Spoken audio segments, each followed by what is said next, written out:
Testing 1 2 1 2. Testing 1 2.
Wow.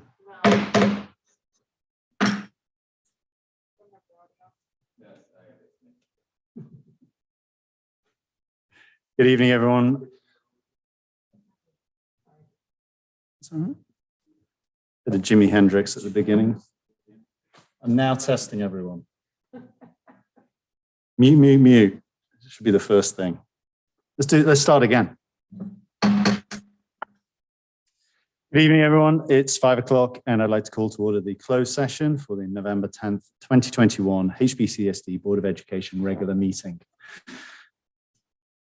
Christine, if you could please take the roll call. Board Member Cole. Present. Board Member Gardner. Present. Board Member Kluth. Present. Vice President Clerk Bove-LaMonica. Present. President McCall. Present. All present. Great, thank you very much. I'd like to move to public communication and public comment this evening. Christine, can we just check if we have anyone on Zoom for public comment for closed session? Stephen, there's nobody on Zoom for public comment for closed session tonight. Fabulous. Seeing none in chambers, I will like to adjourn to closed session and we'll reopen around 6 p.m. for open session. Thank you.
Jason, you good? Yeah. Good. Everyone else good? Yeah, thank you. Good evening, everyone. It is 6 o'clock, and I'd like to welcome everyone to the November 10th, 2021 regular meeting of the HBCSD Board. This is both in person and also available digitally. There's nothing to report from this evening's closed session, so I'd like to call to order the open session for this evening. Christine. Just adjusting. All right, great. On me to make me look, just the coloring. I noticed I was looking a bit pale. If you could do something about that, that'd be great. Board Member Cole, Present. Board Member Gardner, Present. Board Member Cluth, Present. Vice President Clerk Bove-LaMonica, Present. President McCall, Present. all present. Thank you very much. If everyone could please join and rise for the flag salutes.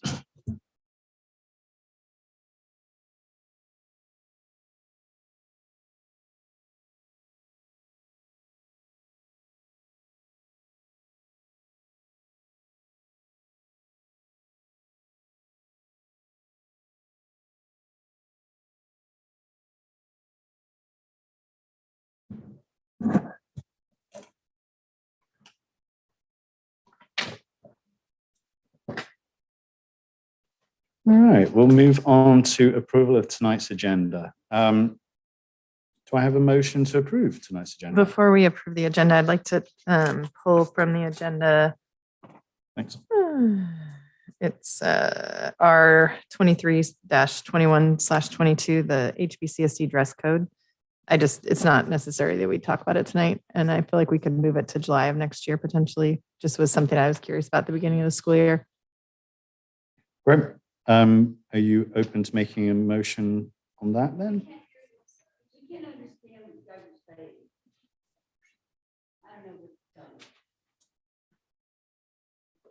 I think actually, can we ask if I think in the because those in the back, can you hear okay? No? Okay. So I think there is also a provision for No problem. I would like, is that better? because there is also Wait. provision for hearing if you need. Okay. I just would like to pull from the agenda R 23-21-22. You guys can hear back there? Cool, thanks. The HBCSD dress code, it was something I was curious about at the beginning of the school year. Right. But I think at this point, we're rolling in the school year, and if it is something we need to bring up, we can at a later date, but I think we can table it. Second. Right. Christine, if you could take a vote, please. Board Member Cole, Aye. Board Member Gardner, Aye. Board Member Cluth, Aye. Vice President Clerk Bove-LaMonica, Aye. and President McCall, Aye. all in favor. Thank you. Motion carries and agenda is approved. Moving on to announcements. Jason.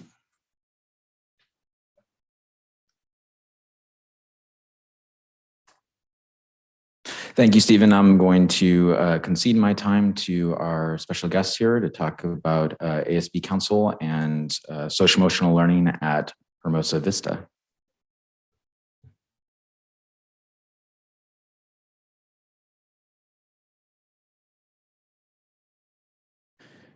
Christine is on our agenda. ASB first. Yes, Jason, ASB is first, but it looks like they've left our waiting room. They were joining us via Zoom tonight, and I don't see them in there right now. Maybe I can follow up with them. Yeah, we'll turn the time over to Ms. Tanita and Ms. Boucher, and then we'll try to get in contact with Monique. Absolutely. Sounds good.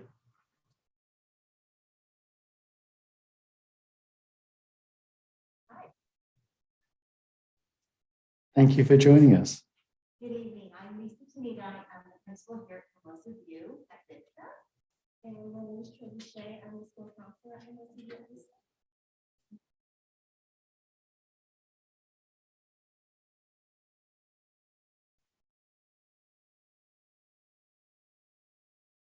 I don't think 1 second, we'll just check that the microphone's on. I can see you. So we can start over. It's all good, making sure. Thank you.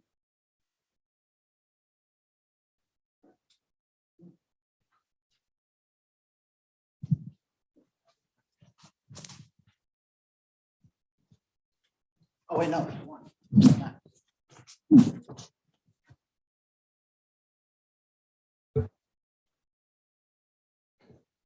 Lisa, give it a try. Testing. Oh, there we go. There we Now go. you can hear me. Okay. Thank you. Hi, my name is Lisa Tanita. I'm the principal at Hermosa View at Vista. And my name is Troy Boucher. I'm the school counselor at Hermosa View at Vista. And we'd really like to thank the cabinet and the board for the opportunity to be here to talk to you about social, emotional learning and wellness at our school.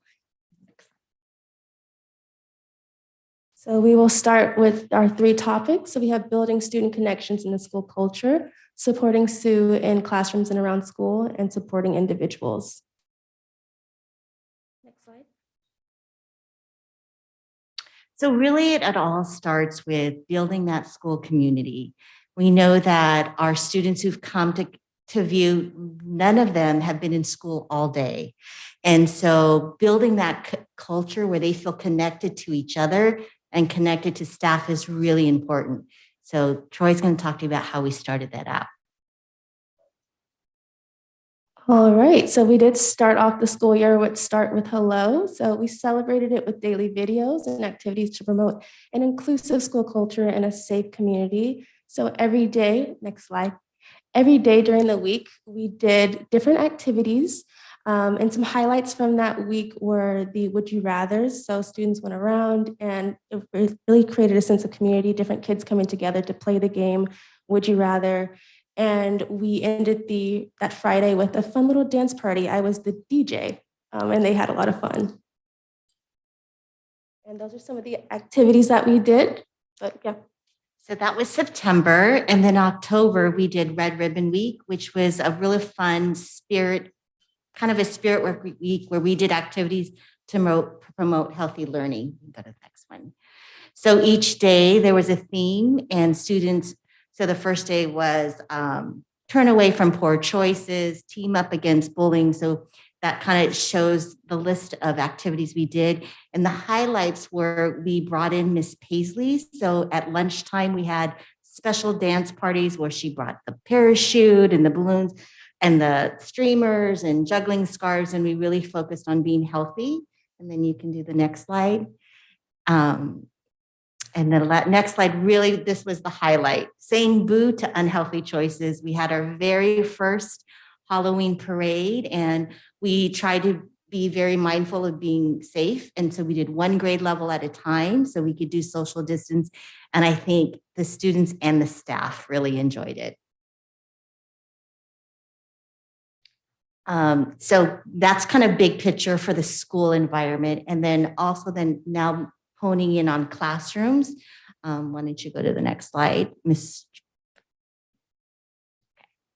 All right, so we kind of started the school year with giving our new NAIDS this resource. So it's a support resource because, it was the first time kids are back on campus and we might have some conflict at recess and lunch. And so it displays like small problems and how can we solve those problems using I statements. And if the students need further support with the conflict resolution, then they come to myself or Mrs. Tanita. Can you hear me? Oh, one back. All right, so there also is SEL in the classroom. So I started this year off with a Meet the Counselor mini mindfulness lesson for all of our grade levels going into each classroom. And now students are learning social emotional learning lessons on emotion management using Second Step. They are pre-recorded videos, and each lesson is closed with an in-person lesson. I go into each classroom and do a quick recap of everything that they learned with Second Step. And then also in the classrooms, there are many classrooms who have like brain break or calming corner areas to help students. So when they feel overwhelmed by their emotions and they're learning these skills from Ms. Boucher and their teachers, they have a place where they can go and breathe, take a breath before, so they can return to their desk and learn. And so to kind of expand that, we ordered supplies so that every classroom can have this area.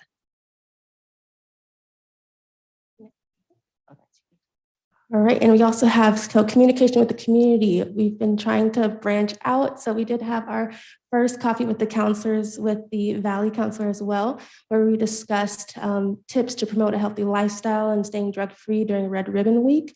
Our next meeting is going to be on bullying, cyberbullying, and internet safety. And I also have monthly newsletters going out to the families every month, full of counseling information, important dates, tips. Our last newsletter actually went out on Monday. Yeah.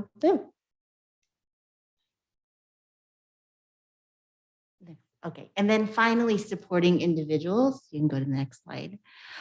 So Ms. Boucher, I have to say, I'm so thrilled that Ms. Boucher is on our staff. She is such an asset, as you can see, for school-wide into the classroom and then with individuals. So she meets with individual students and groups, and this was based on teacher and parent referrals. She started lunch bunch friendship groups. So today I was talking to her. She had 20 to 30 kids per grade level lunch. So you're talking 75, 90 kids are being, supported by her. And she's she takes her time to plan really engaging activities. And she's focusing on social skills and emotion regulation, which is, we really are seeing the need, as I said, with the first time these little guys coming in and not having mommy or daddy next to them when there's an issue or a problem. And they're having to learn, how can I solve it? Like, I'm a big kid now. What can I do? And she's really supporting everybody doing that. So I'm thrilled to have her. Next slide. And so I think all of this is because we know when students feel safe and they feel supported and they have trusted adults that they can go to, then they're ready to learn. And that's what it's all about. But it's also being in that safe community, that family that we have here. So thank you for your support and all that we're doing. And we're really looking forward to continuing to grow in this area.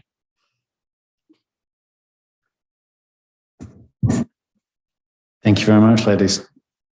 Christine, do we have our student council representatives back? We do, and I'm going to admit them right now. Fantastic.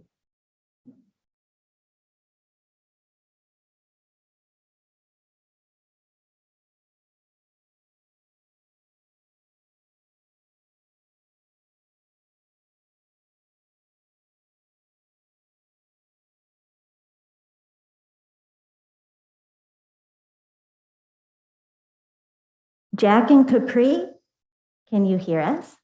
Hello. Hey, guys. Thanks so much for joining us. No worries. It's a pleasure to be here. The floor is yours.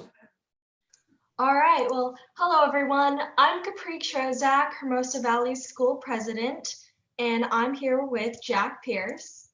Hello. And we are here to update you all on Hermosa Valley's updates. So, Jack, you can start us off. So we are happy to announce that the Student Council Bake Sale was a huge success. We would like to thank all the students and families who participated by bringing baked goods for the bake sale. We had so many baked goodies and everyone was so excited to stop by to support our school. Thank you again to everyone who participated. Fall sports season has come to a close, and we would like to congratulate all the teams on a great season. With the close of fall season, we are gearing up for winter sports. Tryouts for boys and girls basketball and any soccer teams will begin after Thanksgiving break. We hope to see many students try out and wish them a successful season. In STEAM 6, students have started learning how to use Adobe Photoshop and are continuing their LEGO Mindstorms with coding. It's a lot of fun. In STEAM 7, students are working on their photography portrait projects, VEX VR coding projects, and creating their own music videos in 3-person groups. For the music videos, students have 2 weeks to make their videos where they will be acting, lip syncing, and editing. We are excited to see the end results.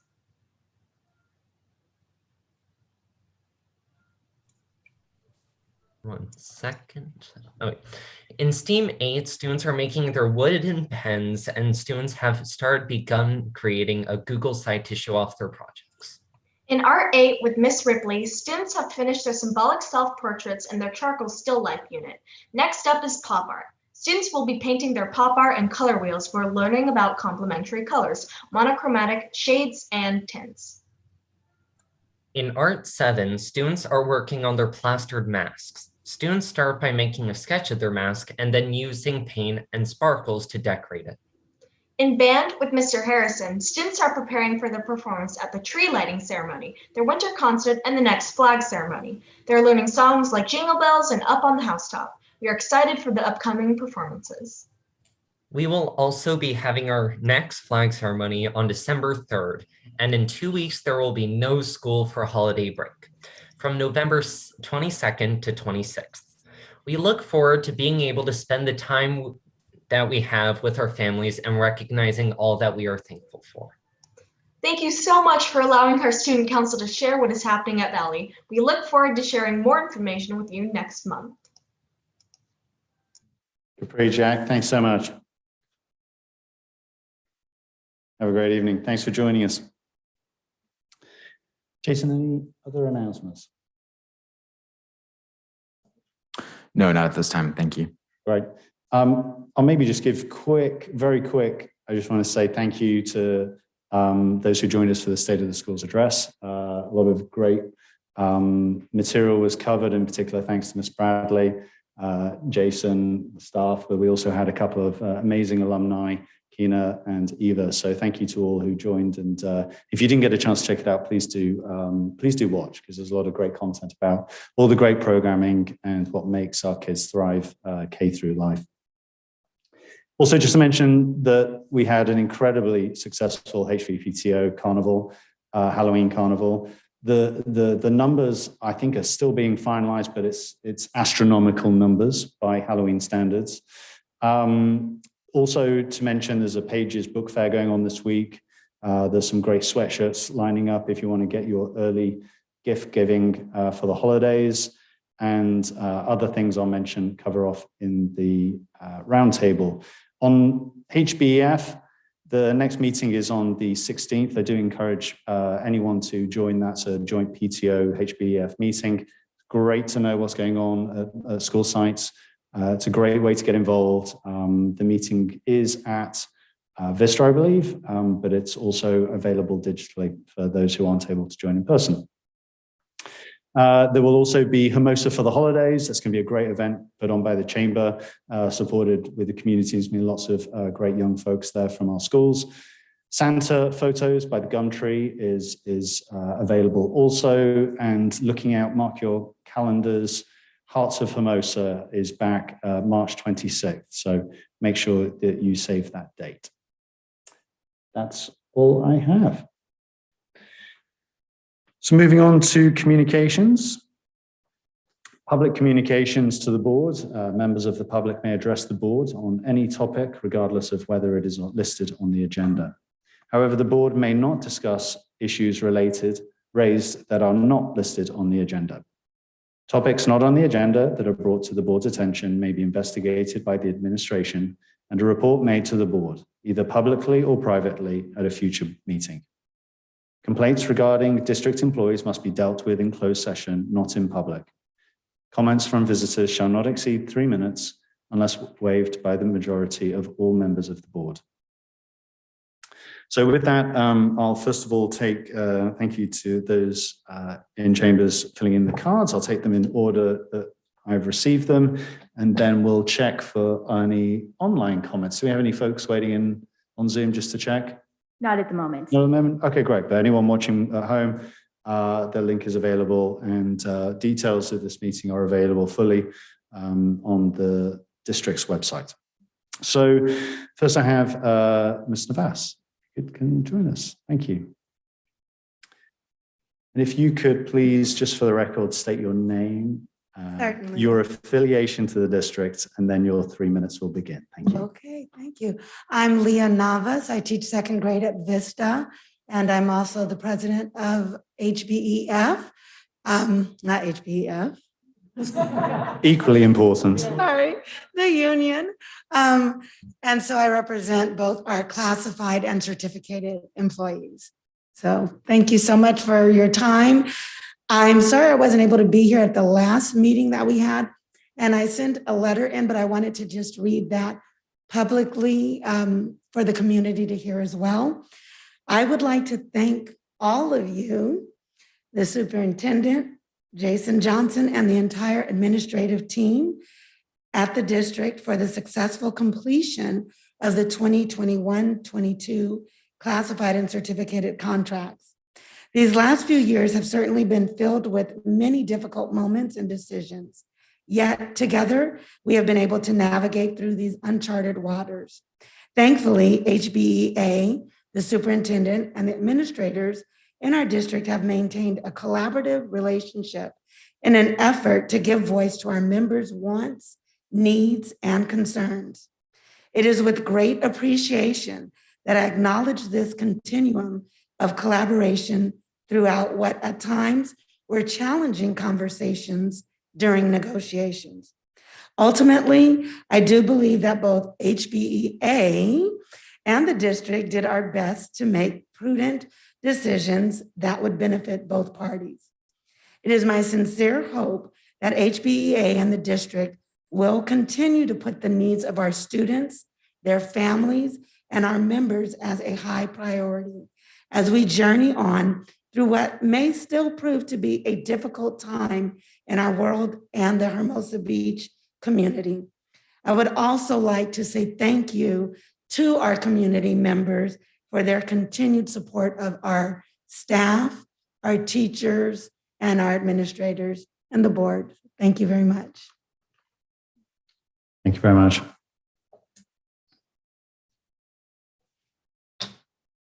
Next, we have Ms. Mauer.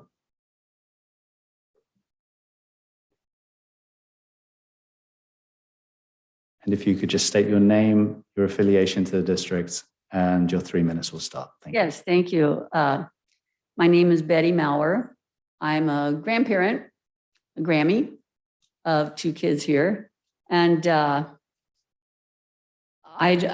agenda, my stuff's all over your agenda.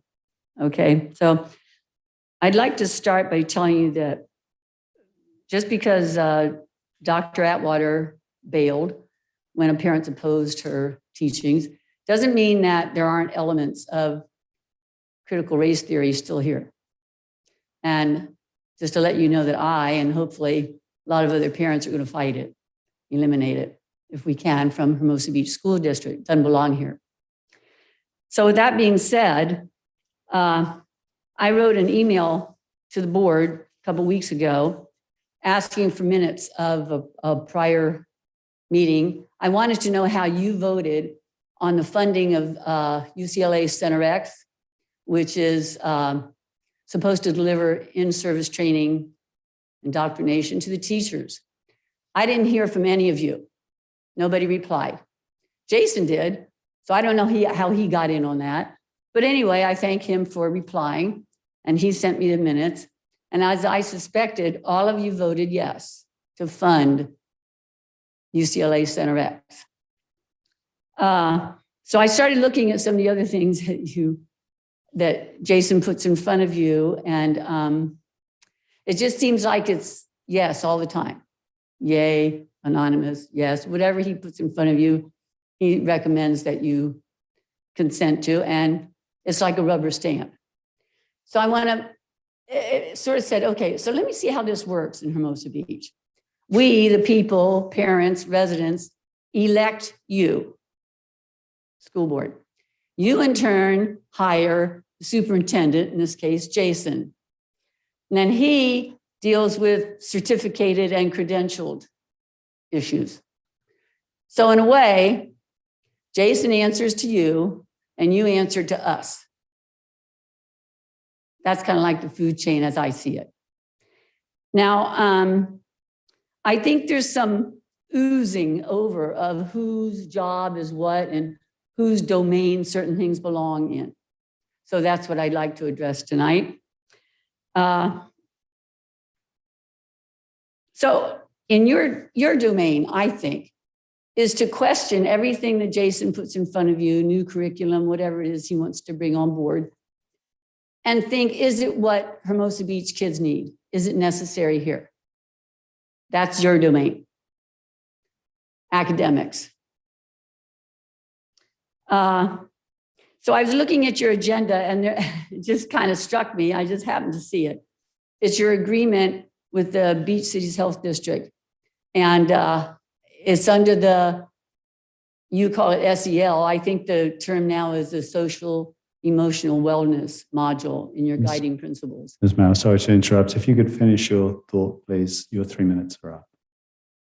Can I have some more time? If someone else would like to give you their time, they just could state their name for the record and maybe that can be extended. Will you come and just state your name for the record, please? Sorry, would you just come to the microphone just so we can capture that? Thank you, ma'am. I'm Rebecca Barrios. I'm going to give her my time to speak. Great, thank you. Yeah, so there's a program you have, and it's really cool. It's for the kids, they plant the gardens and all that stuff. It's really nice, good photo ops. But I think you're looking at extending it to the 7th and 8th graders. I'm going, wait a minute. Every kid in Hermosa Beach knows they have to eat their carrots and broccoli, especially the middle school kids. They go down to the farmer's market every week. So your domain, do we really need this in Hermosa Beach for the 7th and 8th graders? That's your domain, okay? Now I have to tell you though, that most of the rest of that SEW module, my domain, parental domain, because what happens there is that it's an insidious drip by drip by drip method of reshaping our kids' values and mindsets. Now I have to tell you, I do that. That's my domain. We do that in our family, whether it's faith-based, ethnic-based, whatever it is. We instill the values and the mindsets. That's not your domain, it's mine. Thank you. At any rate, again, examine each one of these curriculum things that Jason brings on board, and please understand that I think your domain is in the academic area, reading, writing, arithmetic. Great, love those programs. If Jason wants to go after writing grants like he did for, I don't know, some of the Beach Cities Health District stuff, great, but find grants that deal with academics. That's what we need here. I also think I have no problem with some of the programs like TUPE, I think that's how they say it, tobacco use, or the drugs and controlled or substance abuse, great. Those are not value-based. And yes, probably the kids in our community could, profit by that. Your domain, fine. Okay, so again, there are all kinds of little pieces of this critical race theory still here. And that module, that guiding principle, that social, emotional wellness, and the culturally responsive teaching, it's all a part of it. And so these little pieces are being put in here, and the big picture, the big puzzle is critical race theory. We can do away with it. I don't need you reshaping the values that I have instilled in my kids. when they come here. That's my job as a parent. So if the parents do their job and send you our children with the values that they want instilled in them, that's our job. Ms. Mao, sorry to interrupt. Your again. job The- is to deliver. Your 3 minutes are I up. need If you to could finish your my thought. Yeah. Your thank you. job is to make sure that academics are delivered and get us back. Thank you. And get us back to a pathway to excellence in education. Thank you. Thank you.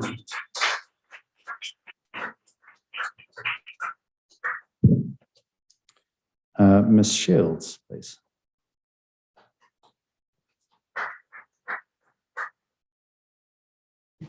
If you could state your name Susanna and Shields, thank you in relation to resident this. here. I'm a resident here. Thank you. Who thought 2 years ago that we would be wearing these face diapers, talking about CRT, sex ed porn, and LGBTQ? Have you done the research about these Petri dishes that our children are sitting in for 6 hours a day? Have you gone to OSHA?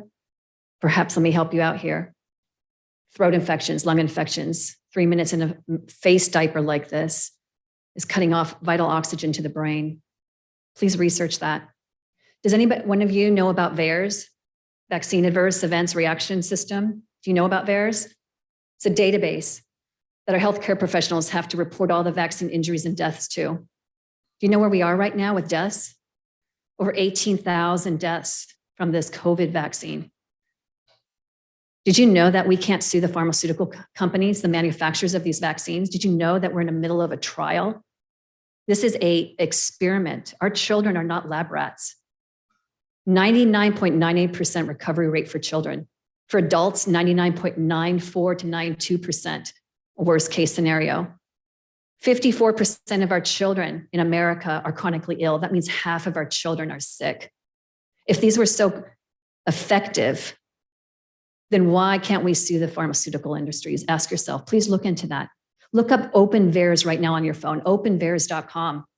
18,000 deaths, 855,000 adverse reactions, 89,000 hospitalizations. Do you know what's in these vaccines? Have you researched that? This has all been done before. They started off with Ebola, then they went to MERS, then they went to H1N1, then they went to the swine flu, avian flu. Have you researched any of this? This has been done before. This vaccine is not a vaccine, it's a genetic modifier. Please look into it. Look what's the ingredients. Let me help you. Look up the ingredients. Luciferase, AI nanotechnology. What's that doing in there? Dead babies from Planned Parenthood. What is that doing in a so-called vaccine? Please look that up. This is dangerous. This is a bioweapon. This is a $50 billion industry that's creating a $500 billion industry with the EpiPens, with the diabetic drugs, with all the ADHD drugs. And now they're going to come up with pills for the COVID vaccine. You guys, I know you're getting your marching orders from somewhere else. The media has been bought and paid for. Hitler said, if you own the children and you own the media, you own the nation. Stand up against this tyrannical government. Save our children. Stand for our Constitution. Stand for our freedoms. God did not give us the spirit of fear, but of power and love and of sound mind. In the Bible, it says, Leviticus 17:11, the life of the flesh, the body is in the blood, and we're corrupting it. Do not partake in Satan's agenda. Stand with us. No more masks and no more vaccines. Thank you.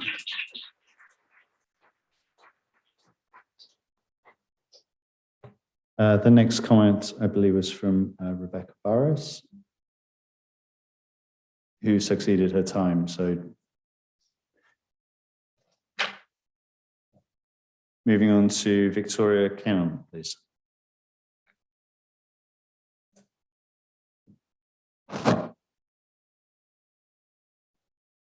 My name is Victoria Cannon. I have one child left in this school district. And I want to start by saying that there is no justifiable reason for a school to set up vaccine clinics on a school premises. When it became okay to inject children on parking lots or school grounds without a physician, First of all, the decision whether or not to vaccinate a child belongs to the parent and the children's physician. School districts shouldn't respect the fact that this is a private decision and for which they need to not to be involved.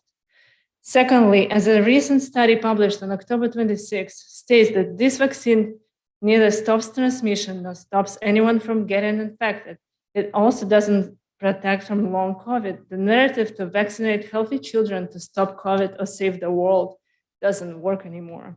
At best, it can lower the symptoms, which again is not clear based on children's trials.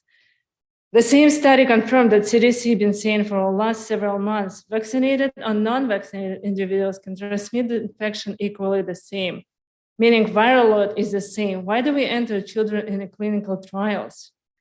Vaccine effect on kids' hospitalization, death, long COVID is unknown. We have to vaccinate millions of children to get the data. As of today, we have no data. Knowing that vaccine doesn't stop transmission, they do not prevent anyone from getting sick, didn't stop long COVID. It has to be individual family decision based on personal risk factors and absolutely no maintenance by the school. I attended the seminar with the pediatrician today, and she shared the following. Cases of death in 5 to 11 years old, 2019 to 20. Number one is accidents, 969 kids. Assault, 207, chronic respiratory disease, 107, intentional health harm, suicide, 66, and the COVID deaths associated with the COVID is the same, 66 in the whole country. Let that sink in. Suicide and COVID came same numbers for 5 to 11-year-old. What are we talking about here? How are we helping those children with forced segregation, by supporting harassment, by suffocating our children with masks? Simply throwing your hand in the air and saying you are following orders by CDPH or beach cities is not enough. It's time to lead the school from a place of bravery and strength, not agenda and fear. You have to let parents decide what is best for their children when it comes to experimental medicine that will be in the trials until at least 2023. Thank you. Thank you.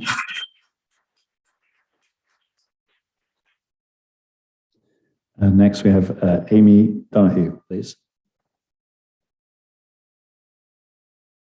If you could just state your name for the record and your affiliation to the district. Thanks.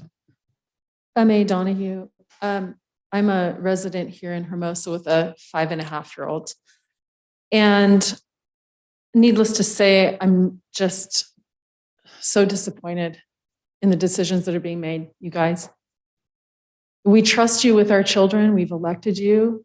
And I really can see that you're not informed about statistics, about the facts of this disease, as well as the protocols that are being used right now.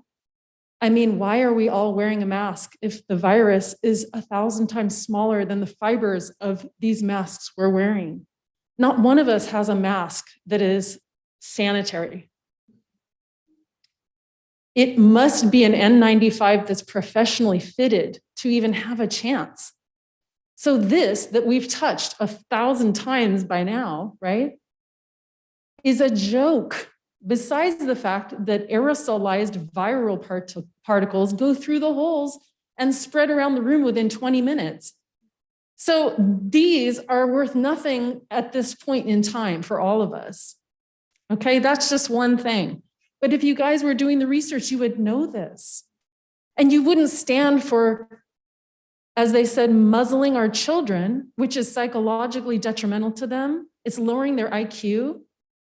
It is keeping them from developing their facial recognition, language recognition, and not to mention the psychological implications of their emotional health. I mean, we've seen that the statistics are rising far beyond what we would ever want in suicide, etc.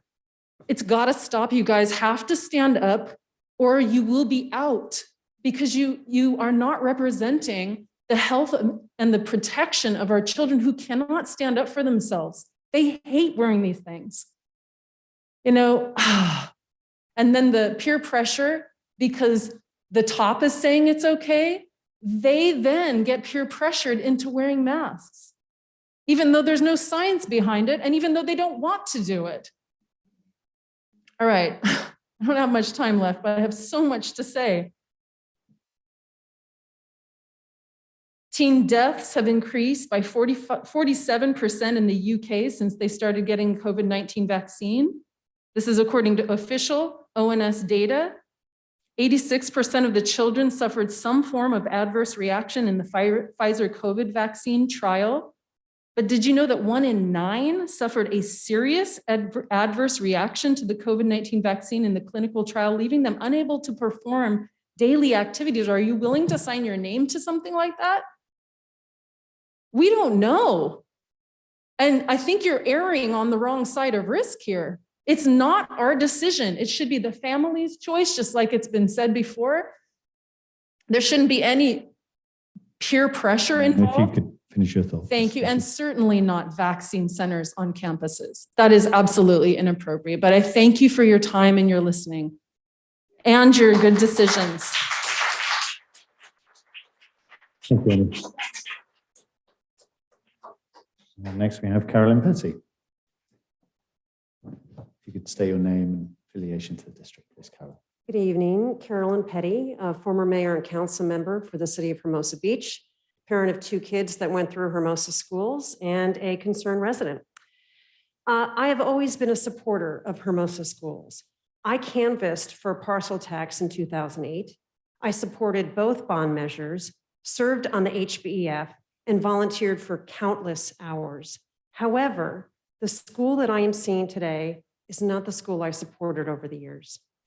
Under the direction of the superintendent and school board, I am witnessing disturbing shifts away from a focus on education. The trend in education driven by Common Core is to broaden the role of schools beyond education towards a social emotional framework, which usurps the role of parents. I urge every parent and community member to start paying attention to what is happening in Hermosa schools. As school board member Jen Cole stated on numerous occasions, this is a movement, not a moment. Indeed, it is. And people should look no further than the SEW, previously called SEL, presentation tonight, and start peeling back the layers of what this is really about. Social emotional learning is essentially an intervention process in which schools begin teaching their own construct of values to the students. The school imposes its own lens on the students, oftentimes without parent knowledge and consent. People should begin asking about the social emotional learning lessons delivered to students. What is the content of these videos? How often will they be shown?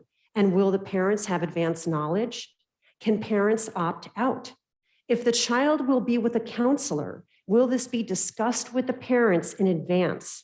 What are these calming corners, and will parents have advance notice of when they are being used and why? In terms of the individual and group counseling, will the parent be contacted in advance if a session is scheduled? And can the parents opt out? Why is Beach City's Health District funding contingent on integrating SEL into the curriculum? And that's on tonight's agenda. It is contingent.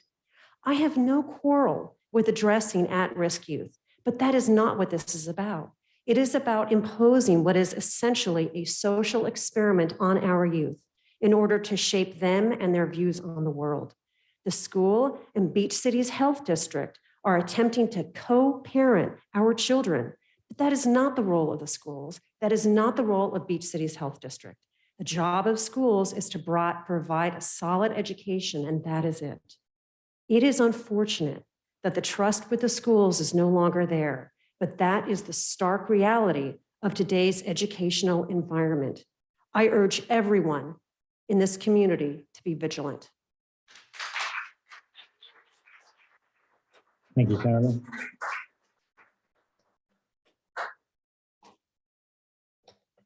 Christine, can I just check, unless there's any further comment from the chambers, is there anyone online who'd like to make Zoom comments? Stephen, I had seen one person from the public that was waiting to make public comment, but he is no longer online. All right, seeing no further public comments, next we'll move on to written communications. I'll just go ahead and cover off a few that certainly we all received. Members of the public can communicate to the board by using board @ as a convenient board alias. And as we've heard this evening, actually from a couple of those folks. So we have Susie Jones, Leah Navas, Betty Mauer, and also an anonymous Hermosa Valley Parents @ alias. I also received individual communications from Erin Smith on HBEF, Becky Shelton as a follow-up to our last meeting, as well as HVPTO Business, Christine Dent as a follow-up to the last board meeting, local photographers, especially Raphael McMaster and Invisible Arts and Bo Bridges, who were kind enough to support us with their incredible work. Jerome Chang, donation of hand sanitizer, Carolyn Petty, a public records request and panorama contract, Senator Ben Allen and staff, Assembly Member Alma Rasace and staff, South Bay Presidents, e-bike, safety, community, as well as Measure S and View Construction team. I'll move down the line. Jen, anything else to report? Nothing else that you didn't already mention. Great, thanks. Martin, thank you. How about Doug? Nothing additional, thank you. Right. Yes, from Scott Davies, from Tara Owen. And then if I could, I would love to read an excerpt from a letter I got from Suzanne about the native plant restoration. I can also save it for board update. Your call. Yeah, for round table or for now? Let's cover in round table, that'd be great. But thank you, Maggie.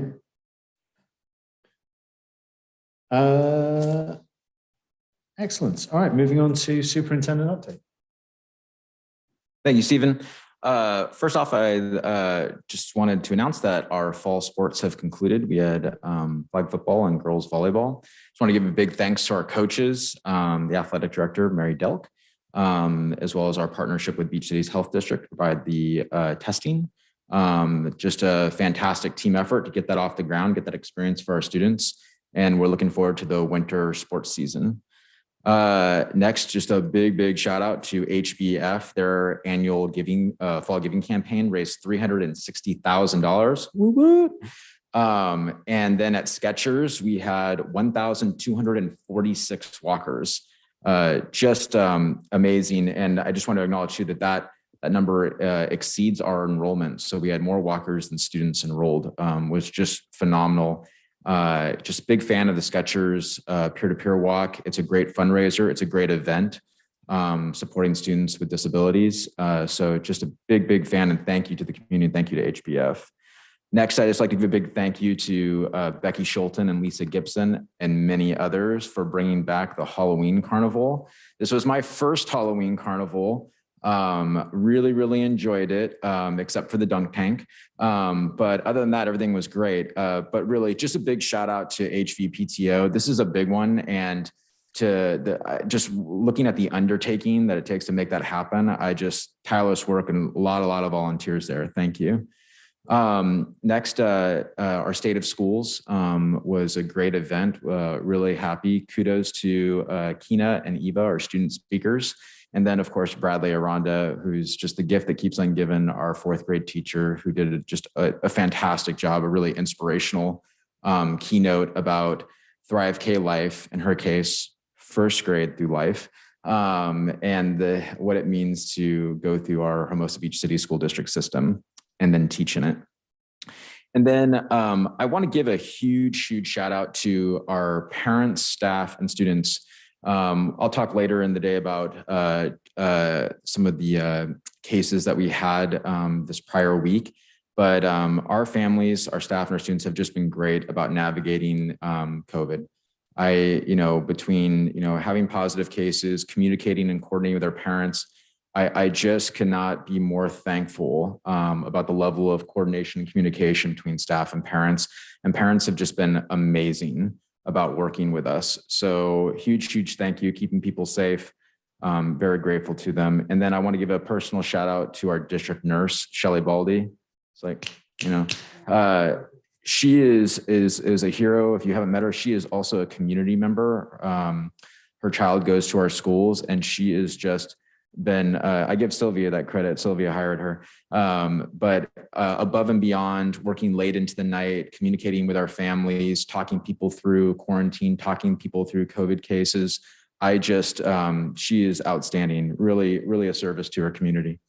And then next, it's Native American Celebration Month. We have a member of the Gabrieliano tribe coming to speak at Hermosa Vista. It'll be a virtual assembly this Friday. Very excited to celebrate our history and heritage here in Southern California. And then finally, we have our hot off the presses here, staff Christmas party, Thursday, December 16th. There'll be a gift giveaway. It's going to be lots of fun. We're really excited. We're going to do it in a big open space. And we are looking for donations to provide gifts to our hardworking staff. If you're interested or like to make a donation, then that would be fantastic. And you can write it off on your taxes as well too. So really excited about all these events coming up. It's going to be a great holiday. We're excited about Thanksgiving, and thank you. Stephen, back to you. Thank you very much, Jason. Board, any questions on any of that? There's lots of good stuff, but nothing but, I think, thanks and appreciation from the board on echoing all the support. I know things like the Halloween Carnival, I mean, it's months in the planning, but I know there were, parents and volunteers there days in advance, early morning through tonight. So all that, it's great to see all that hard work, and it was an amazing event. So thank you for all of those updates. All right, moving on to board reports. I think we're good on board reports. I'm seeing thumbs up. I don't have anything to report. Thumbs up. So moving on to superintendent update. No, superintendent reports and board discussion. Thank you. First up, we've got R19 2021-22, the Small School District Association.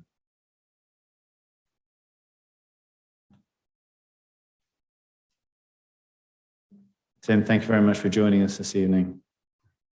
Hey, everybody. I'm calling from Sacramento. So great discussion. I love seeing you guys. I love dropping in on board meetings. And I'm the executive director of the Small School District Association. And before I get to my presentation, we're seeing these discussions from the Oregon border down to the Mexican border and all the way out to Nevada and everywhere. And these are very difficult things. And I think one of the things we cherish is local decision making.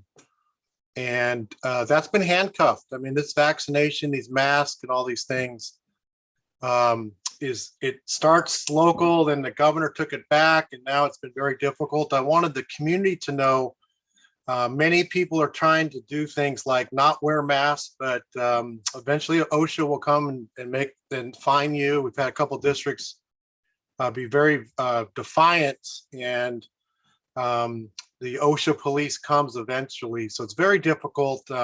We are asking the governor for some very specific things, and I can send that to you, Jason. One of the things that we're looking for is to keep decision-making local, listen to parents, and school boards being put in this position of being pretty much hospitals or make a lot of medical decisions on one hand. On the other hand, they can't have that flexibility in local decisions. So we're hearing this from our 535 members. I've watched many long meetings, 7-10-hour meetings over this stuff. So I like the discussion. I like the way your board and the community feel they can open up and talk to you about these things, because it's very frustrating that Hermosa Beach, you don't really have that local control on some of these issues, and it's frustrating.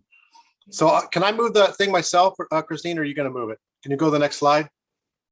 Yeah, I'll move it for you. Just say slide when you're ready. Okay, Tim? Slide.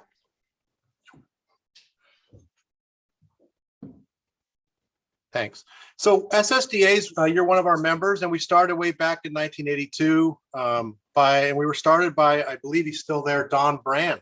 He started this organization because he was sick and tired of the large districts having the only, where they were getting all the legislation, and very frustrating. So Don started this wonderful organization, and he's our godfather. And we do represent almost 2/3 of the districts in California. And we what we want to do is amplify your voice or your issues. And I came on board a couple of years ago as the executive director. I used to be at Butte County Office of Ed as a county superintendent. And to me, it's all about students first. So our organization has really done a lot of new work inside the classroom, helping teachers out, helping schools out. But our foundation was built on legislation and working with boards and superintendents to get our issues solved up here in Sacramento. Slide. And you can see these are my board. This is my board where they're at. Don represents the LA region for me, and we got Amy down up there in Montecito, and we also have a member down in San Diego. But you can see we're all over the state, so we are well covered to deal with the 535 small districts. Small districts are under 2,500, although we have about 24 members there up to 5,000 because they like our resources and services. Next slide. So these are this is what I was telling you about our priorities. One thing I'm very proud about, besides supporting you, is now SSDA is in the coalition. We never were in there with CTA, CSBA, AXA on issues, but the COVID allowed me to get in there. When the digital divide and the distance learning hit, everyone started to see, hey, where's the organization representing the smalls? So we now are in that coalition. I meet with the governor's office every other week on these issues with AXA and CSBA, and we're very proud of that, and it gives us more leverage to take care of some of our issues. So next slide. So I want to just quickly focus in on the priorities, and then tell you what's coming your way. So our four big priorities, obviously COVID and the vaccinations are always on the forefront, but behind the scenes are the issues that are really fiscally we're keeping an eye on. We had 108 districts go over cap last year, and they didn't get paid by the state. So these districts where people moved out to small schools, the state decided to freeze that. And you guys know, and I know, if your little district over there, LA Unified, served one kid over their cap, that wouldn't happen, right? We've never in the history have not had districts pay for serving more kids. They capped it. They called it hold harmless, but these districts are harmed, and many are small, and many are in areas that the people moved out of the Bay in LA up in the hills, and these people lost out on over $230 million. So that's one. Two, what the fact is the governor's going to be sitting on between 15 and 25 billion more dollars. And we have a state that has huge declining enrollment, and for them not to hold harmless right now in the middle of a pandemic is, to me, unacceptable, right? No district should lose out, including yours, if you lost some kids because of this COVID movement, or maybe parents opted to do some temporary schooling in private schools. I think the 1 year of hold harmless is ridiculous. We have past precedent. I told you I was the superintendent in the Paradise Fire, the Camp Fire. We had 3 years, actually 4 years for Paradise at the district and 3 for the other LEAs during that Camp Fire to protect them because people moved. So I don't know, we're fighting hard to make that. We're setting a plan of action. We will engage your superintendent and probably even the board to be vocal about this. This is going to be a little bit of a battle because the large urban may opt to increase your base revenue, right? And just give up the ADA reduction. Well, that's great if you got 600,000 ADA or 400,000. But if you're small like you are, giving a base increase is kind of nice. It should be both, I believe, in my opinion. But I think might be an either or. So declining enrollment, I think, hold harmless is a better fit for smalls that lost kids, and increasing the base, as we all want that for always, right? That always helps us out. But if they only give us one of the two, that's going to be really a divide, and we'll see. We're going to fight hard what's best for smalls. I think the option where kids are thrown into independent study, let's say a family decides not to do the vaccination, there's a vaccination mandate. I don't know how you could say that is, as you guys know, the federal law is a free and appropriate education. Well, you're now telling kids, if you don't do this, I'm going to mandate you into independent study, which again, independent study, as long as it's been around, you could not use that as like a disciplinary action. It had to be a voluntary program. And all of a sudden we're using it as a place to throw kids into. I think that's a federal FAPE issue. There was some litigation. It was the courts down in LA the other day did say that children, special ed children, have rights to go into independent study. They were being blocked from that, which is counter. But I don't know, we're doing some numbers statewide. We're doing a survey of parents that are not going to do a vaccination. And it's going to be, I believe, as close to 500,000 to 1 million kids parents are not going to do if there's a mandate, they're not going to do it. I don't know how you could throw that many kids in independent study and not have a civil rights or FAPE issue. So we're working hard on that. We're not also fans of the fact that you guys have to use independent study for quarantine. I think that should be distance learning and very flexible. It's a paperwork nightmare. And then the last big issue, we've worked very hard to carve out funding for smalls with initiatives. So for instance, in facilities, it's the facilities bond before the last one that didn't pass. The small districts got very few dollars in California with that because it's competitive. So you're competing against large districts who have full-blown facilities divisions. And we now carve out things. So we've done this for career tech ed. We did it for the MTSS funding. We had it in there for the Prop 13 bond. We want you guys to compete for grants or contracts with CDE against similar sized districts. It's very unfair advantage. And that's why you see the large urbans get their funding for that. Next slide. I don't want you guys to forget about the federal. And do I have a couple extra minutes? Jace, is that okay? Yeah, that's great, Tim. Okay. I wanted to share with you guys what's happened at the federal level and then come back to the state. So President Biden asked for like a 40% increase in federal education funding, historical numbers. If we go to the next slide, you'll see basically he asked for like almost doubling the budget. You see it goes from 81 billion to 169. He did not get that, but it did go up about 30%. 30%, you see it's going to land right about the 103 mark. Yeah, about almost 30, maybe 28%.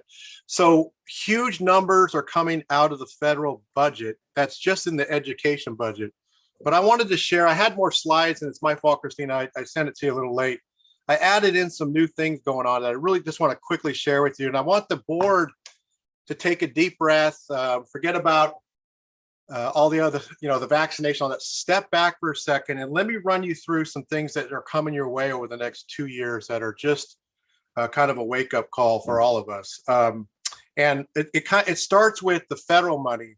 At the federal level, they loaded up billions of dollars, 40 billion for childcare and preschool.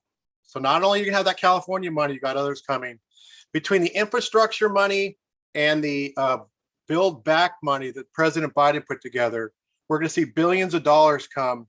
And it's really tied into these initiatives. Youth workforce, like apprenticeship, pre-apprenticeship, career tech ed. You've got a ton of money coming in from the broadband, increase your internet. You have a ton of money. The childcare and preschool is the #1 issue coming out of DC right now. And then Title I funding is going to go up about 38%. There's a few more wrinkles in there coming. You'll be able to buy electric buses if you guys have buses. It really is overwhelming what's coming to California outside of what you heard this week with the infrastructure. This is really just only K-12 money, and it's a phenomenal amount. So that's, to me, that's a big one. I wanted to kind of add on, give me 1 second. Sorry. There we go. The 8 big initiatives coming your way in California. And I think for a school district, it's hard to do all this at once, I guess you could say. But when we see, probably 10 billion coming in from the feds for those childcare and professional development for teachers and all that. And then you got the 8 big priorities. So just take a deep breath. Universal transition kindergarten and preschool are going to happen. So preschool for all is going to happen. I read your website. I know you guys are called like, what's the name of your logo? It's it's a name of a Thrive K-12. You better put a P in front of that. $1 billion are being sent in for that to help you plan for that, work on facilities, and work on the expansion of preschool for all is the term. There's going to be $3 billion for community schools, which is basically inviting your community into your school, like the YMCA, and working on best practice, healthy planning. That is one-time money, but it is big money, and it is through 2028. So it's not like a 1-year deal. It is a 5-year deal. This could be instituted in what you're doing. Then you're going to have after school, before school, expanded learning. About $750 million are coming out initially to help with one-time costs. That's federal, but then they've added into your LCFF a start of $1 billion for after-school funding, which will increase to $5 billion by 2025. Special ed, they're going to throw hundreds of millions of dollars to try to fill up some of the gap. Not nearly enough, but it's a start. You'll see about a lot of money coming your way for professional development for teachers. You can take classified staff and pay for their credential program.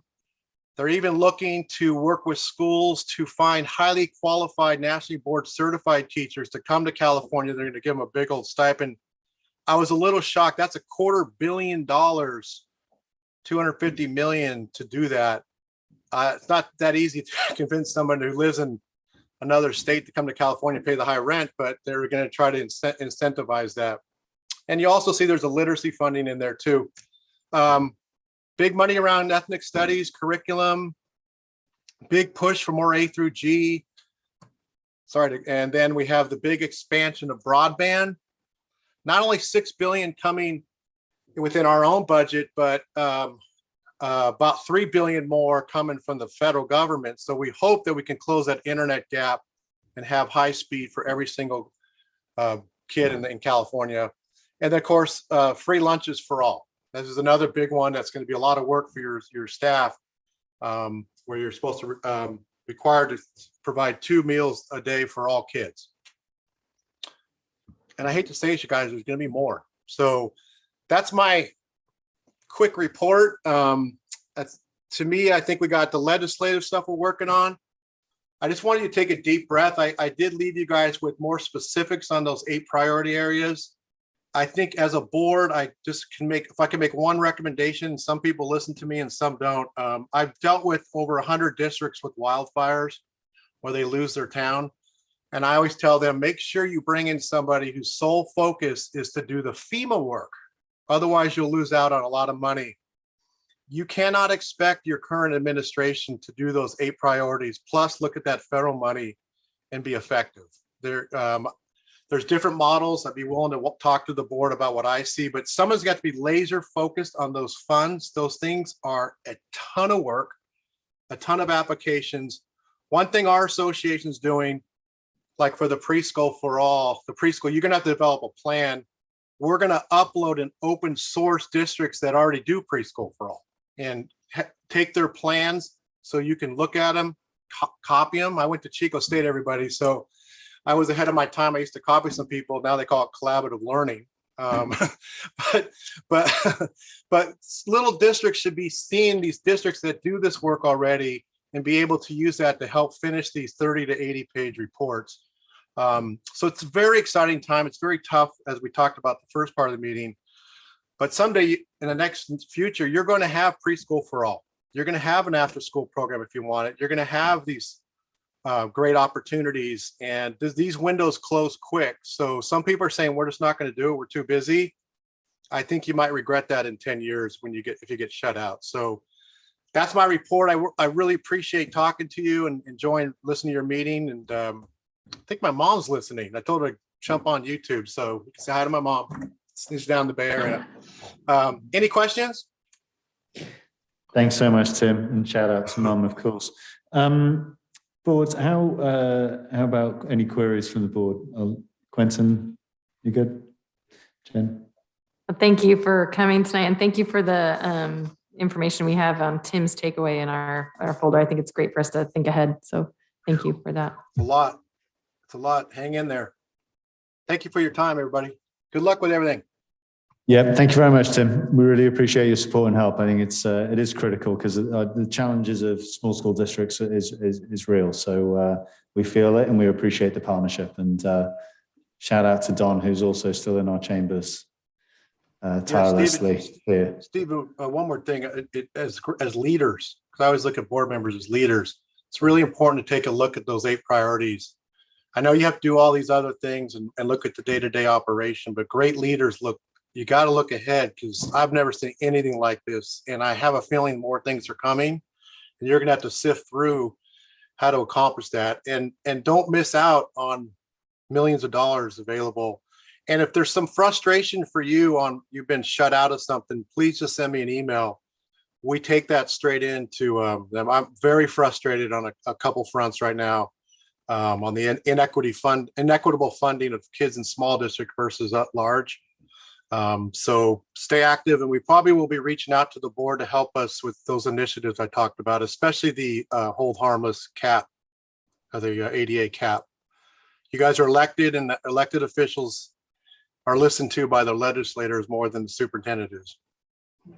Yeah, I appreciate it. And actually on to that end, I mean, know that we are fighting on all fronts. Jason, do you want to mention some of the conversations and efforts? And Tim's, do you stay on to listen to this? Yeah. As well? Yes. So we have had follow-up meetings with Almira Succi as well as State Senator Ben Allen. And then we've also connected with the AXA lobbyist, Dr. Edgar Zazuta. And then with Stephen's lead, I've also connected with our other fellow South Bay Board of Education presidents. So it's definitely, I mean, we hear you. I mean, I think when you think about free and fair for all and excellence for all, it is really hard. It's particularly hard when we look to privately funds is what might be considered basic level services, let alone those enrichment level elements. So yeah, to be continued. Thank you very much for your support. Thanks, Steve. Have a good night. You too. Moving on to item R20, 21, 22, iReady benchmark.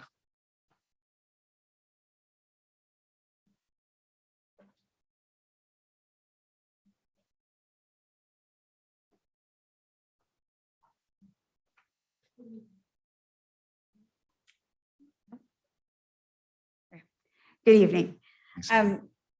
For today's presentation, we assessed data from students through the pandemic by analyzing iReady assessments for students in 1st through 8th grade. We compared student cohorts and looked at students' performance in the fall of 2020 with their performance in the fall of 2021. This presentation analyzes data and identifies areas of growth and areas of opportunity that the school sites can use to focus on intervention and remediation learning based on math and reading domains. Slide, please. Slide, please.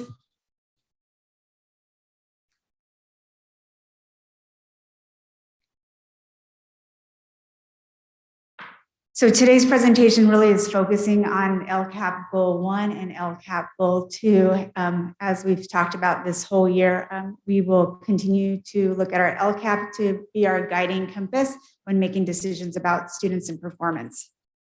Slide, please. HBCSD's analysis shows that the impact of the pandemic on 1st through 8th grade student learning was significant, leaving students behind in content areas of math and reading.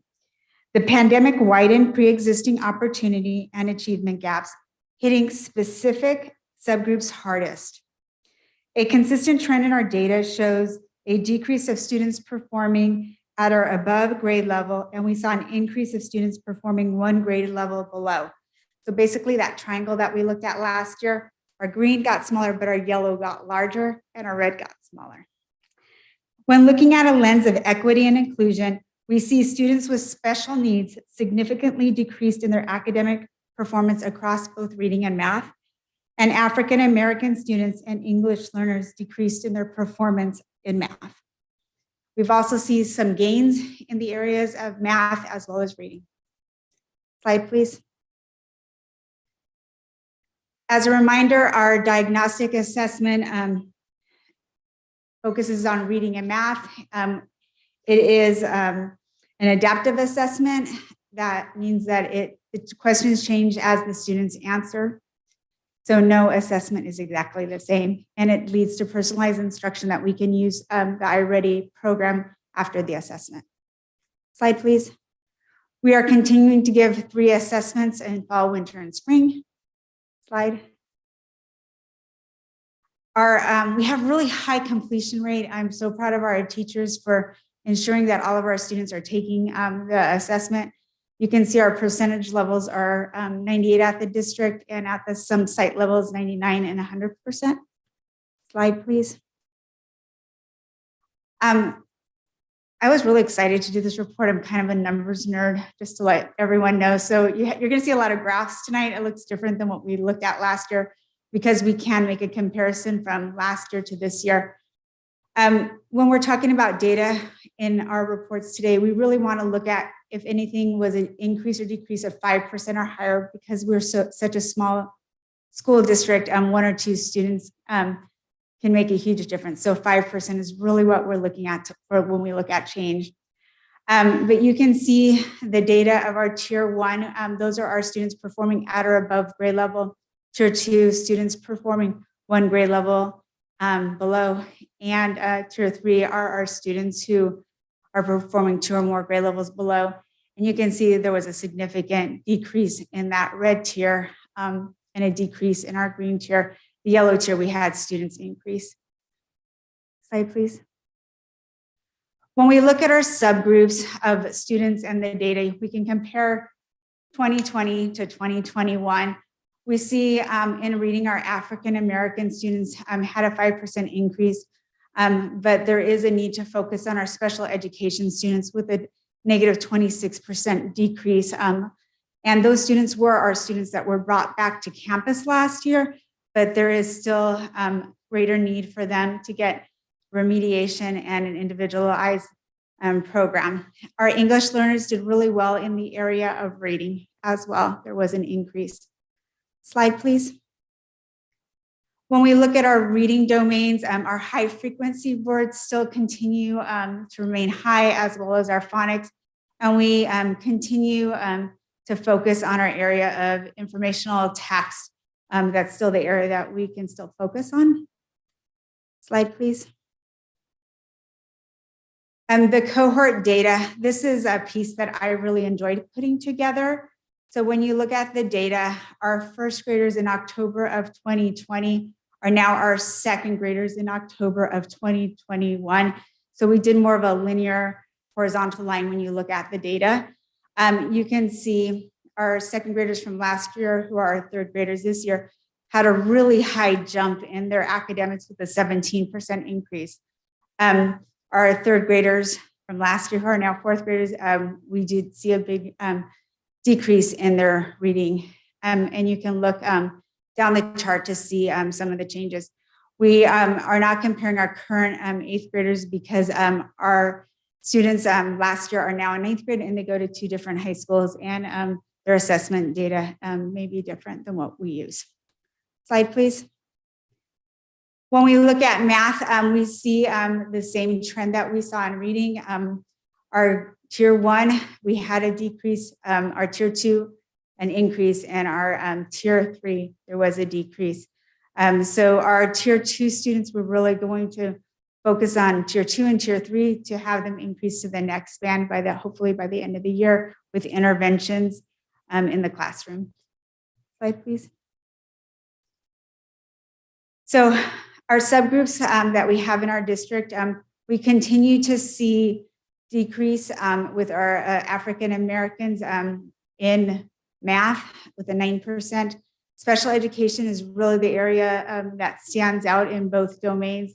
and where our English learners also had a decrease of 22% in the area of math.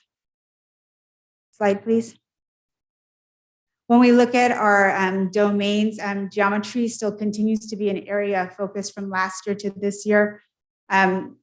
Algebraic and algebraic thinking continues to remain high, as well as measurement and data. Slide. When looking at our math cohorts, these are our students that we're tracking over time. We can see our first graders to second graders have a decrease, as well as our second to third graders.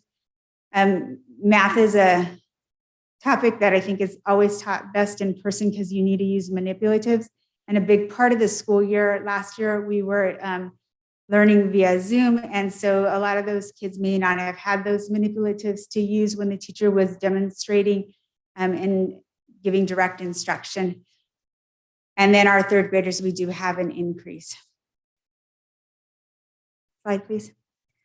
So I decided to change it up a little bit in regards to how we're looking at interventions this year.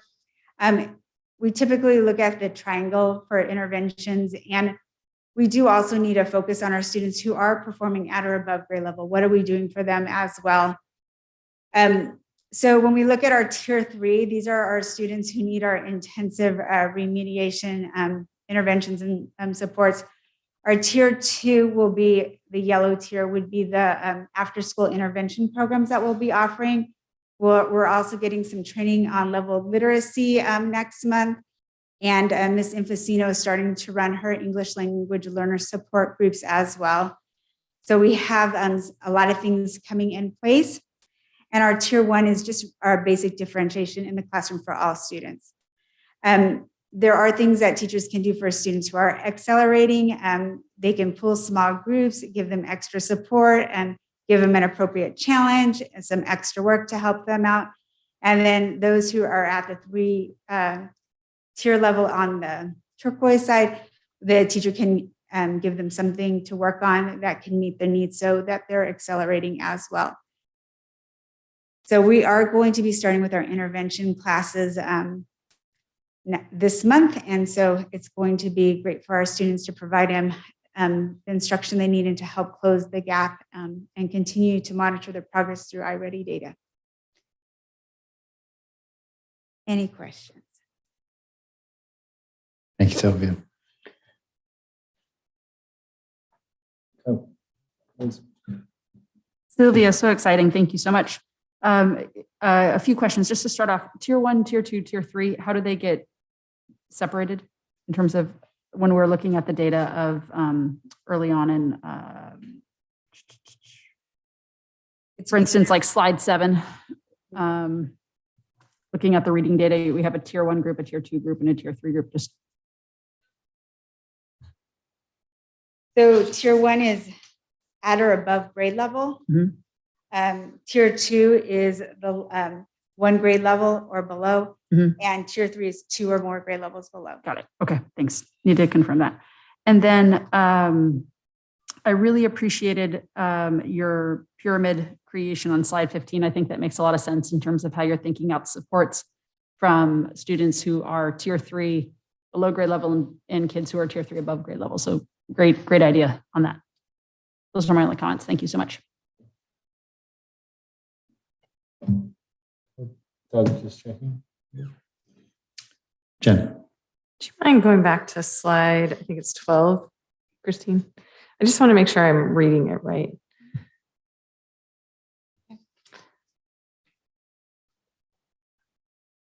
So sorry, just catching up. So do I read this with, let's just take special, it could be actually the next slide. I'm looking for one that has like the 2 colors next to each other, the yellow. Reading? We can use this, for example. So in tier 1, are these 53% of kids are at or above grade level. That's how just so I'm clear on how I'm reading it. So then we have, you can add 34% plus 13%. So we have 43% that are either at or below grade level. Is that right? The 34 plus the 13, right? Yeah. Yes. So there's just so I'm just clear, it's like that's a lot of kids to move to that green section. Correct. Right.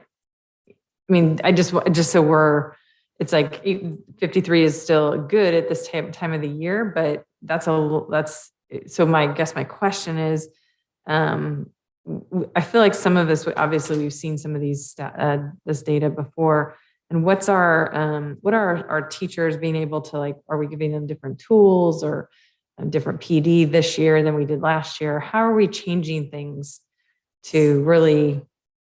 So we're addressing our professional development in the area of reading by, we provided Fontes and Pinnell assessment, professional development for our teachers, so they can sit, read with the kids, track comprehension, track frequency, decoding skills. So that will give us a specific baseline for every student in 1st through 5th grade, right, and what area or domain they need assistance. Then with the reading program that we have, Reader's Workshop, the teacher can differentiate her curriculum to each individual child based on the assessments that would been provided. So when you're doing an FNP assessment, you're getting an instructional reading level as well as an independent reading level. So the teacher can focus on that instructional reading level when providing instruction and making sure those kids are getting those just right books so they can learn the new skill that's needed in reading. So we're doing a big focus on reading, and then we'll be working on the level literacy intervention, which is coming up in December and January to train our teachers. They'll get a full day of training 1st through 5th, and then we will move to a 2nd day of training where they will have coaching and another bit of PD throughout that day to help them use the skills that they learned for LLI to address their students. Right. Okay. I'm just like, what are we doing different? I feel like some of it's, we've done a lot of these things similarly, but I feel if teachers are they able to, like, take this data and really understand and unpack it? Like, so they're unpacking it at their grade level meetings. Okay. And so we understand, like, who are those kids that are in those bands, and how we can, do we have goals to move them? I can tell you the other thing that's different this year, since we took iReady assessments last year, the teachers were able to get their iReady scores at the start of the school year. Right. So typically a teacher would come to school and they would start with assessing students. This year they had all the data available to them, so they can start with day 1 and how they're addressing their students. And then with other exit tickets, they can use that to help assess where the students are at as well. And through grade level meetings and collaboration, they can review the data they have of their students and help continue to move them through the skills that they need. Great. My next question is just about math and special ed. And what are we doing specifically around that to give teachers tools to do something different this year? I mean, I guess maybe, is there a plan yet to do something different? I'm going to say that Eureka Math was really hard to translate for most students during the pandemic. For students who were struggling or who may have deficits in the area of math, the translation of it is very difficult to proceed with those standards. I think now being in person and continuing with small groups is going to be more helpful. We've also hired additional staff and resource to help provide smaller caseloads for our special ed staff, so they can really hone in on teaching those skills, and providing the smaller caseload provides more individual attention for those students. Right. My last question is about how are we communicating some of this information besides this presentation to parents about their individual student? And then, like, I mean, I got something in the mail the other day from Redondo about my kids, and it was really, I mean, I'm an educator, and it was super complicated. It gives you no information, just comes blind. Your kid's taking a test, and all of a sudden you're like, wait, where are they? And I'm going online Googling it, and I've been in education for 20 years. So I'm just like, what are we doing to help kind of guide parents with, like, because if only 53% are on grade level, we've got 47% that aren't. And if you're, a parent in this community, I feel like you might be pressing a bit of a panic button. So we will be sending out a letter to our families along with iReady test scores so that they would have that information. And then we have parent teachers conferences coming up real soon at the first week of December, I believe. So the teachers can go over the iReady scores with parents. Okay, they're gonna do that. Sitting next to them so they can understand that along with their students' progress in class. We all have to understand that coming off of COVID, that there are going to be students aren't going to be performing exactly where they were 2 years ago. And we need to understand that a lot of students had, being taught at home, coming back to school is another big thing they're learning. And that's why the social emotional learning is really important so they can feel comfortable at school and understand, the changes that they're going back and feel confident being back in a classroom and how to be a student again. We're on the playground and kids kind of forgot how to play with each other. The same thing in the classroom, like they were at home getting up and out of their seat all day while they were doing instruction. Now, they're being seated or they have a task to complete. So part of being in school this year is reteaching people how to be students, as well as giving them study skills, because a lot of students either had a parent either helping them or were left on their own or somewhere in between. So teaching those kids how to be a student, what are the skills necessary to progress, as well as how do you study for a test. Right.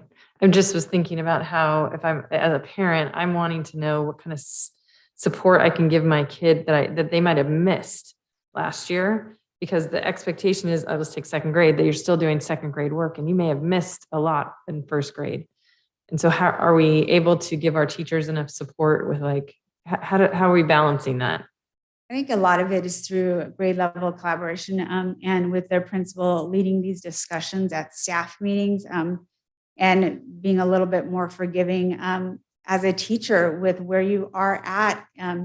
This is a year that's different than no other. We're fortunate to start at school, but then again, we have to go back and look at the fundamentals and the basics and giving these students the foundation. And we have to do that through collaboration and working together as teams and taking the expertise from your colleagues. There may be someone that teaches reading really great and someone that teaches phonics. So having that conversation, what they're doing different than what you're doing to help students meet higher goals and be where they're supposed to be at, hopefully by the end of the school year. Yeah, it's a tricky one this year. Thank you for all the information.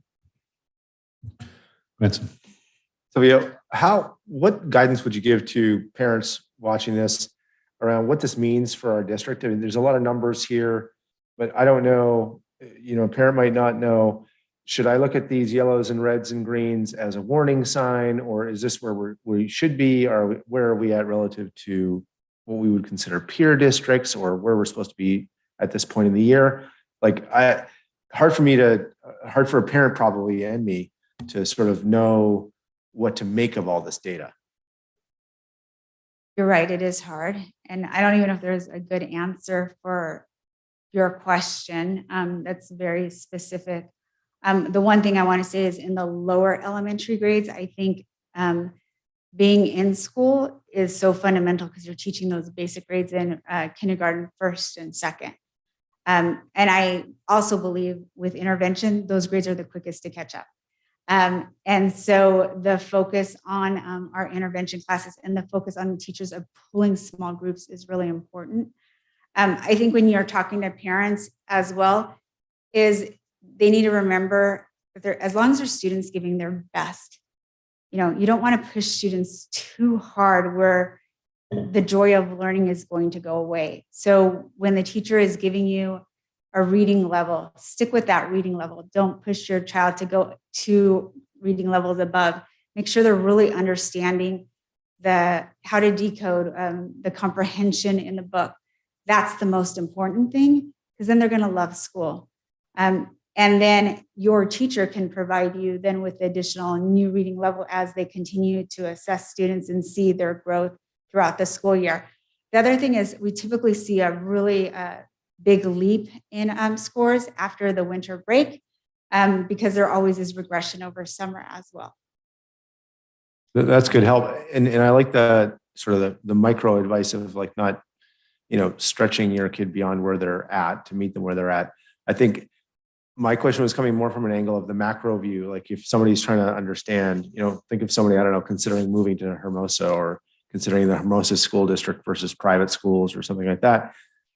Is the district doing well? Is the district providing a good education relative to the other options that parents have?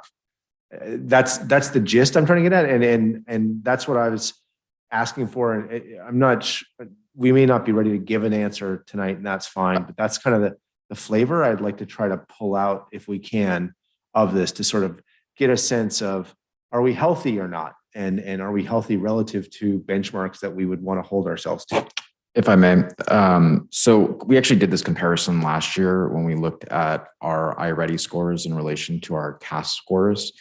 And while there are differences between last year and this year in comparison, I would say that only in a few cases, and it's subgroup based, that it's statistically significant. So if we're looking at an overall, like a macro view, the scores are similar to last year. And when we did a comparison of CAS from the 18-19 school year and our iReady scores, that they're comparable.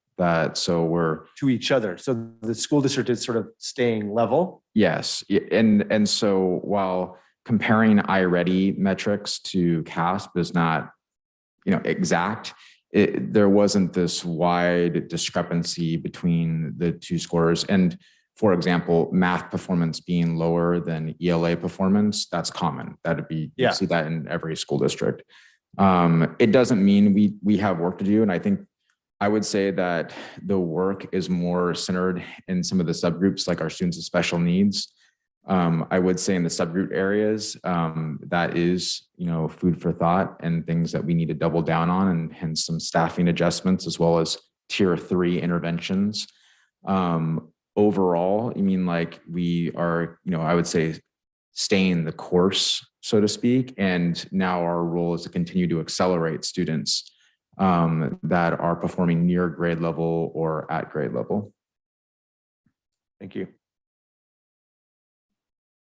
Thank you, Sylvia. I actually had very similar to Quentin, so he covered it off. And I guess we do this sometimes with other panels, like whether it's Panorama or whatever else, where South Bay, it's just to get a sense. It doesn't have to be a literal sort of apples to apples comparison, but it's just sort of, are we out of kilter with where others are at, or is it sort of national sort of level of focus? I don't know if do other school districts have?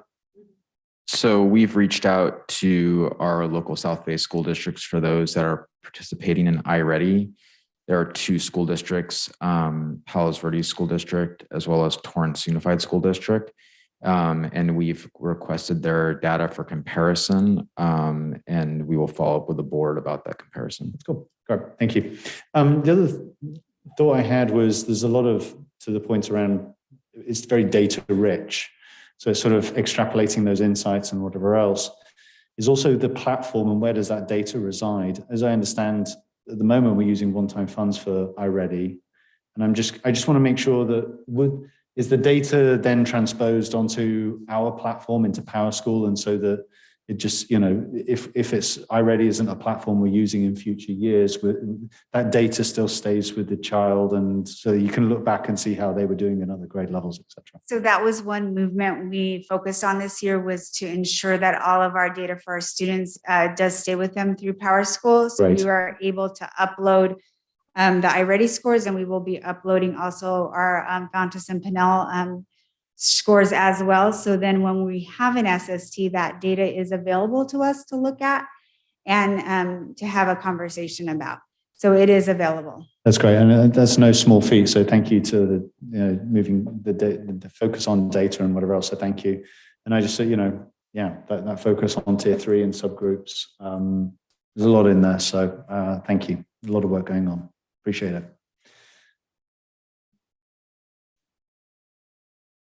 Moving on to item R21, 21, 22, Measure S construction update.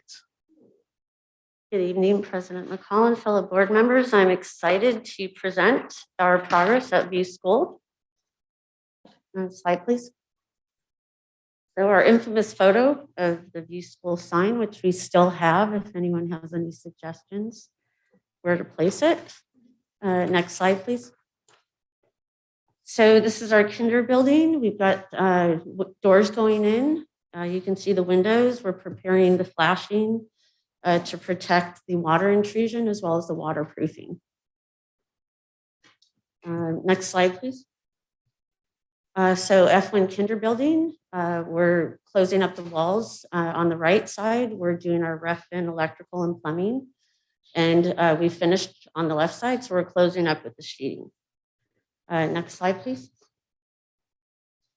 So F2, you can see that the rooftop sheeting has been completed. And a little snippet of F1, F2, with the framing going on. Slide, please. So F2, you can see how we load up the sheeting to complete the roof. And then on the right side, I don't know if that's your left, we're doing seismic bracing to hold down the structure to the concrete foundation. Okay, slide, please. Building 2, that's framing, getting ready for our sheeting to close up the walls and roofs. Next slide, please. Okay, right here, this is our building B. What we're doing on the left side, we're building our walls, similar to the MPR at Vista with the insulated concrete forms. We're building it. So what we're doing is building the rebar. We'll close up the walls and then we'll pour the concrete. Actually, which is what we did yesterday. So on the left side, we're pouring the concrete for the stairs. I think you skipped one. Okay, we were getting ready to pour the stairs at the elevator shaft. Okay, let's next slide, please. And what we're doing is welding the rebar, again, building the walls. This on the left side for the elevator shaft. And then on the right, we're putting up the scaffolding to get ready for the concrete pour, again, which happened yesterday. Next slide, please. I think you skipped one. Can you go back one? Oh, okay, so we're missing. Okay, let's go back. Okay, next slide, please. Okay, so again, here, just an aerial of building B, getting ready to pour the concrete. You can see from the top of the walls that we built, we'll put a hose down there and fill them and create our walls. If there is one more, that's my last slide. Okay, right here, we've torn out the asphalt for the ramp, getting ready to install the storm sewer and fire lines, lead up to building F1 and F2. Okay. Any questions? Thank you so much. Board, any questions? Good. Maybe. Nancy, thank you so much for that. I actually wanted to pivot to talk about Vista School, if we could for a minute, just with the completion of Measure S items over there. I had the pleasure of talking with Marie Rice and Scott Davies. We had reached out at the beginning of the school year to talk about some of like the residual pieces that were still left over. So just curious as to, and maybe this is also for Dr. Johnson, the parking lot signage, if there is any signage that still needs to be put in there, they were under the impression it was school district's purview to implement more signage, and we weren't sure if it was a city council or school district piece to talk about ability to be in the lot at nighttime. So according to our district-led improvements regarding the NTMP, I worked with Paula. We worked very diligently and long time putting these signs together. So we have completed all signs that are required on 25th Street, 26th Street, as well as the parking lot. And so any other signage, for instance, no left turn out of the parking lot that's a city no, and sign that would have to go in? That was one of our city-led or district-led items. And we were initially putting yellow striping on 25th Street because we do not have enough width in the street which would, we need to put parking on both sides of the street in addition to the yellow striping that would allow for that left turn. We did not have enough room. So the city opted out on the left turn. So cars exiting that parking lot Go right only. should go to right only. So is the city supposed to put a sign that says We no were left supposed turn? to put a sign across the street in front of Blair's. Got it. And the city opted not to do that. Got it. Okay. Thank you so much for that. And then it was really nice to see the traffic moving. I think all the mitigation things that had been finally negotiated and put in place were, I think I counted like a 3-minute delay when I saw about 9 cars at one point. There was 13 cars backed up at another point, and within under 10 minutes, the lines had moved and gone through. I think the teachers' process of having families put their names on the car windows as they came up to do pickup has been really effective. So thank you to everybody involved, and thank you, Nancy, for all your attention on that. I think the parking lot signage was my only question for you. Thank you. Okay. Anyone else? Nope. Nancy, thanks so much for you and the team. My pleasure. Doing great.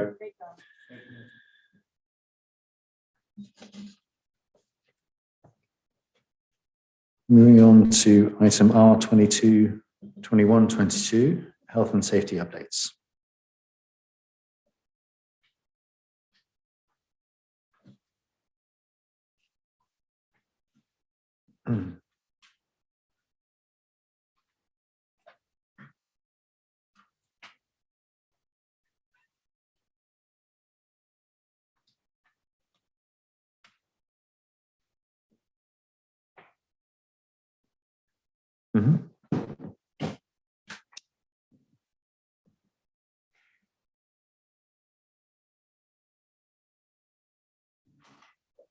Hello.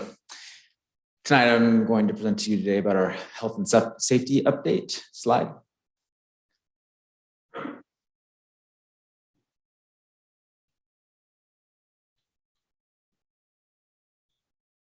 Right. Tonight, we're going to talk a little bit about the 5 to 11 vaccine authorization and administration in partnership with Beach City's Health District.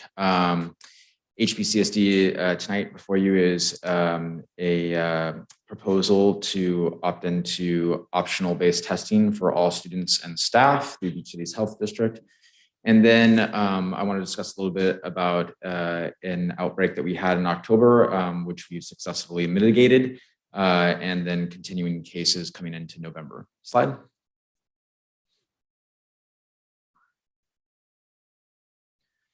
So here's a look at the numbers. COVID is still very much with us, and there has been a decline, a slight decline or leveling off.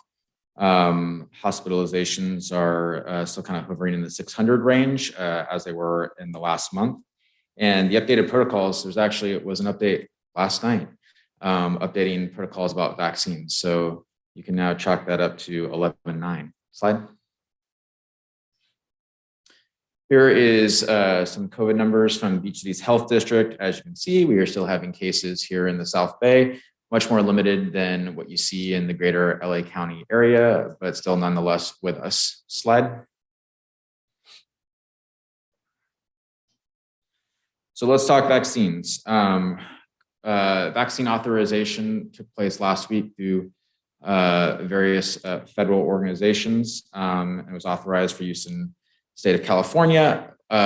We have been partnered with Beach City's Health District for a very long time, but they've definitely been great partners through the times of COVID. And they are currently administering vaccines for ages 5 to 11 on the campuses of Manhattan Beach Unified, Redondo Beach Unified, and tomorrow at Hermosa Valley School. There is the dates of our Hermosa Valley administration. This is a vaccine administration that's taking place 5 days a week for the next 2 weeks. And then there will be Thanksgiving break. And then there will be the second dose administration over the next 2 weeks in December. We are in need of volunteers. We have staff and parents. Thank you to HVPTO for putting out the call for clinic volunteers. And I do want to share, I'm proud to share that these clinics have already filled up. So within the first hour of them opening, the first day was filled. And currently at Hermosa Valley, we have 347 people registered. That was in the afternoon. I'm told that it has increased and we are definitely full going on for tomorrow. I also want to share, and I've mentioned in my communications to families, that vaccine is not required at this time to attend school. Any talk about vaccine mandates to me at this time for Hermosa Beach is premature because there is no vaccine mandate here in Hermosa Beach. The only vaccine mandate that I'm aware of is for staff, and that mandates is that staff either need to be vaccinated or test weekly, which we have that set up with Beach City's Health District. And we do have some staff members that test weekly, though the predominant, well over 90% of our staff is vaccinated. Slide. All right, testing. So tonight there is a proposal in front of the board to expand testing with Beach City's Health District so that all students and staff will have access to testing if they choose to do so. We wrote a grant to the Los Angeles County Office of Education to pay for our testing as well as the tracking of COVID-related activities. So we're using that to strengthen up our staffing with our health clerk and nurse, as well as to support PPE related gear in regard to contact tracing testing in the event that there's cases. Testing will be available Monday through Friday, 2 to 5 p.m. And all you simply have to do is make an appointment at your own leisure. We're going to send out the link once we have board approval, and you'll be able to get testing if you're a student or a staff member at your convenience. The testing cadence for intramural sports, which is weekly, that'll start back up in winter. That will continue as in alignment with the LA Department of Health protocols, unless the protocols change. So those student athletes will have access to this as well too if they're not vaccinated. Slide. I wanted to do a quick quarantine review. This has just come up just in regard to there is some confusion regarding if you're vaccinated, you have to quarantine. I mean, what qualifies as a quarantine. So I'm just going to share a little bit with the board and the public about what that merits. This actually hasn't changed during the course of COVID. That this protocol has been pretty consistent for the last year and a half. So, you're considered a close contact if you are within 6 feet of an infected person for a cumulative of 15 minutes within a 24-hour period. So just a few things to clarify here. One is that it is cumulative, so over the course of a 24-hour period. And so, even if you were in contact with somebody who's positive, if you were not within 6 feet for a cumulative of 15 minutes within a day, then you are not considered a close contact. Another thing to just case in point is that individuals in the classroom are not close contacts unless they meet the above definition. How do we determine that? We track seating charts. So as we know, the reason that all students are back on school campus is because the requirement for ensuring that students are 6 feet separated has been removed. And now we keep students 3 feet separated in alignment or with the requirement from LA Department of Health. But in turn, the quarantine protocol, the social distancing protocol, if there is a positive case, has not changed. So while we have all students back on campus because of the loosening of that requirement of 6 feet, in the event of a positive case, our students who are near each other are within 3 feet of a positive case and therefore are considered close contacts. And we do track it by seating chart. A question has arisen about what about outdoors? Well, LA Department of Health considers outdoor exposure and its requirements quite different. So as most of you know, that there is not a masking requirement outdoors. Even when it comes to mega events, the requirements for outdoor events are much different than the requirements for indoor events. So there's remarkable difference when it comes to trying to contact trace. Now we do sometimes communicate with the family and with the student of a positive case. If they have a very close friend who they may have possibly been hugging up on during the course of a school day. In the event that they have not, then we do not quarantine. We also, just to review, a student exposure. We are returning students after 7 days if they test within 5 to 7 days. So we are following a modified quarantine protocol in that regard, and trying to get our students back to school as soon as possible and as soon as it is safe. Outbreaks, which is considered 2 or 3 cases or more, can result in a class closure. This did happen in October with the Hermosa Valley. We had 5 cases in one classroom. We were able to successfully mitigate, and that did not result in any more cases. We have just recently had additional cases where we're up to 4 cases. That's across the school district, 2 of which were in the same classroom. However, this has not been determined by the LA Department of Health to be an outbreak, but we are working with the LA Department of Health on that. Slide. So this is our current COVID dashboard. We update cases based off of current positive cases. I believe this was updated likely again today. I can assure you, in talking with my colleagues in other districts, quite lucky, as well as quite prepared when it comes to COVID safety. We have not had a lot of cases in the big scheme of things. In fact, these most recent cases has been our, I guess you could say our high water mark. And I do think that with the bringing on of the vaccine for ages 5 to 11, we will probably continue to see less cases as well as less quarantines. Case in point, we have seen next to no cases at grades 7 and 8, where from each of these health districts, it's been shared that ages 12 to 14 in Hermosa Beach have over a 90% vaccine level. So our hope is that with the administration of the vaccine going into January, we will see less cases and therefore less quarantines and more kids in school. Slide. Thank you. At this time, I'll take any questions. Thank you, Jason. Good. Anything, Jen? Processing. Good. Good.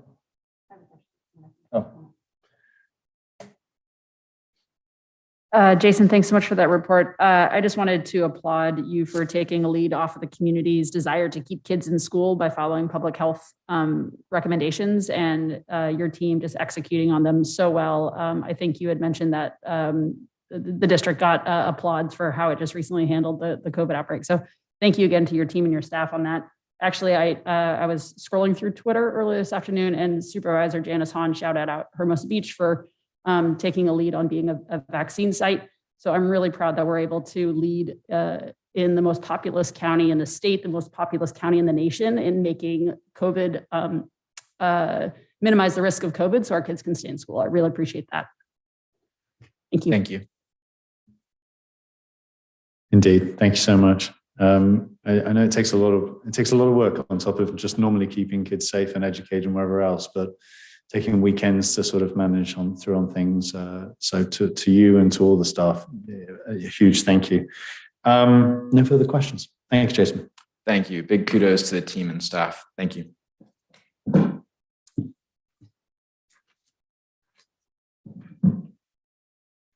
All right, moving on to the last item on superintendent report and board discussion. We have R24, 21, 22, governance committees. All right, team. It's time to reshuffle the deck a little bit.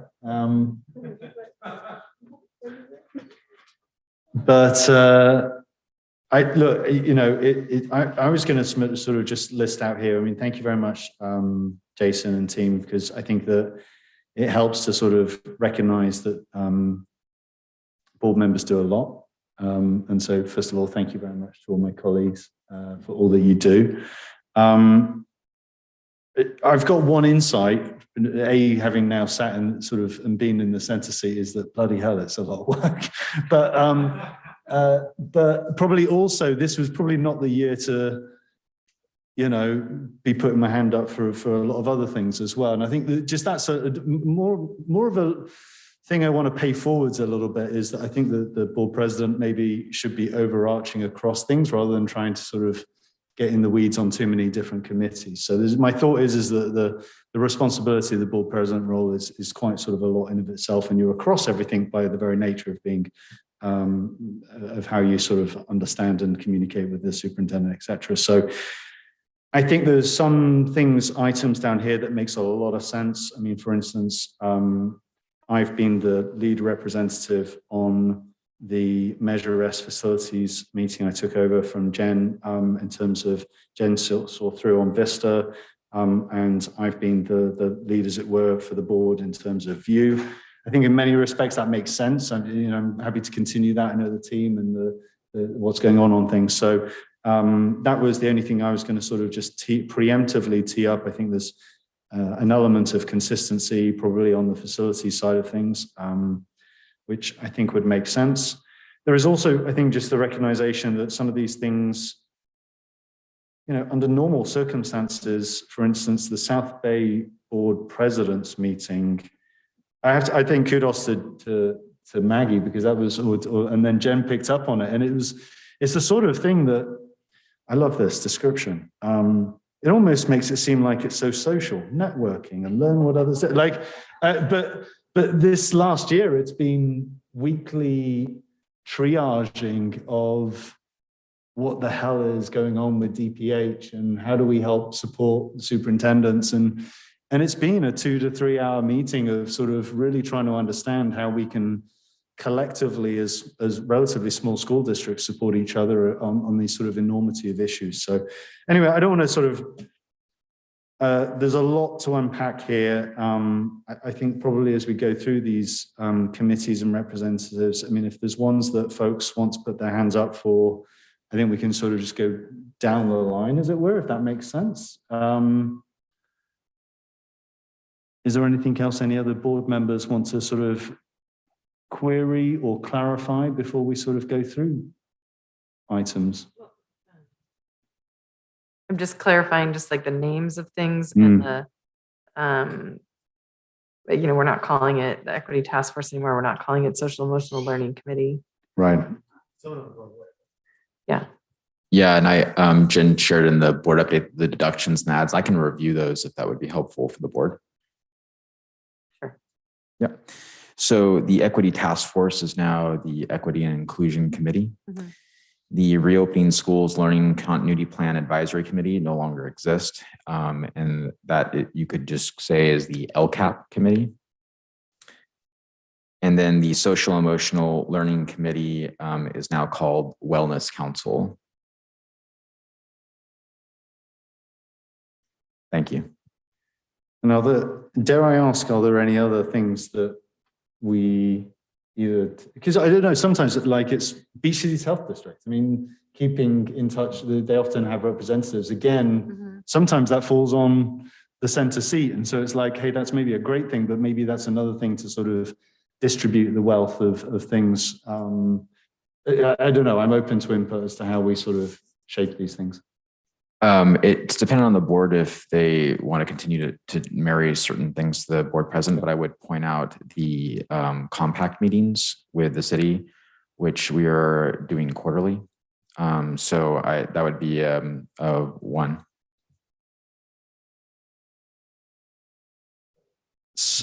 We're going to add the one with the Beach Cities Health Quarterly as well, right? Yeah, or does that fall under a wellness committee and you put it, sort of include it within that as something that that person is over that sort of subject matter area, so to speak? So there's a committee, not only an internal committee to the district, but also there's that same person is also connected with the Beach Cities Health District, potentially, just as an offering.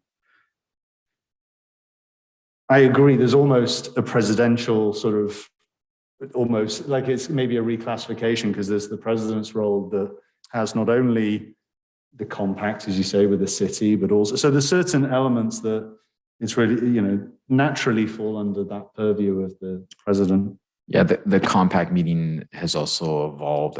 I believe it was an annual commitment and now it's a quarterly, but it is a mayor, city manager, superintendent at this time, board president. Yeah. Is there anything else we're missing? Maggie, I sometimes look to you. No. So there's a little bit of updates basically on the document. Yeah, please, the John. small school district. Oh, yeah. I just think that might take, I don't know, is that something that the boards need? It sounded like there was going to be an ask of the board to like be more involved in something or pay attention to something. I don't believe at this time that would require committee work, but we'll keep the board updated if that were to change. Clarification on LA County Schools Trustees Association. I thought that we weren't paying our dues for that one, so we weren't in that committee. Quentin, are we in that? Pardon me, sorry. That one is one that I look at the agenda and sort of assess whether or not it seems to be a topic of particular relevance to our district, and often as not, it hasn't been. So nobody's told me that we're not paying our dues and not welcome, but our attendance has been spotty. Yeah, I believe that we were still part of because we assigned Quentin to it. I apologize if I misunderstood.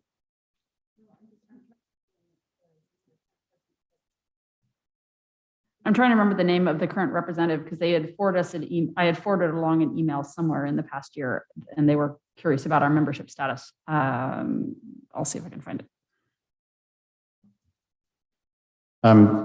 Dare I say, coming back to the point just about Small School Districts Association, but also CSBA, I think, normally there might be a representative, whether that's the clerk VP or the president who attends AEC.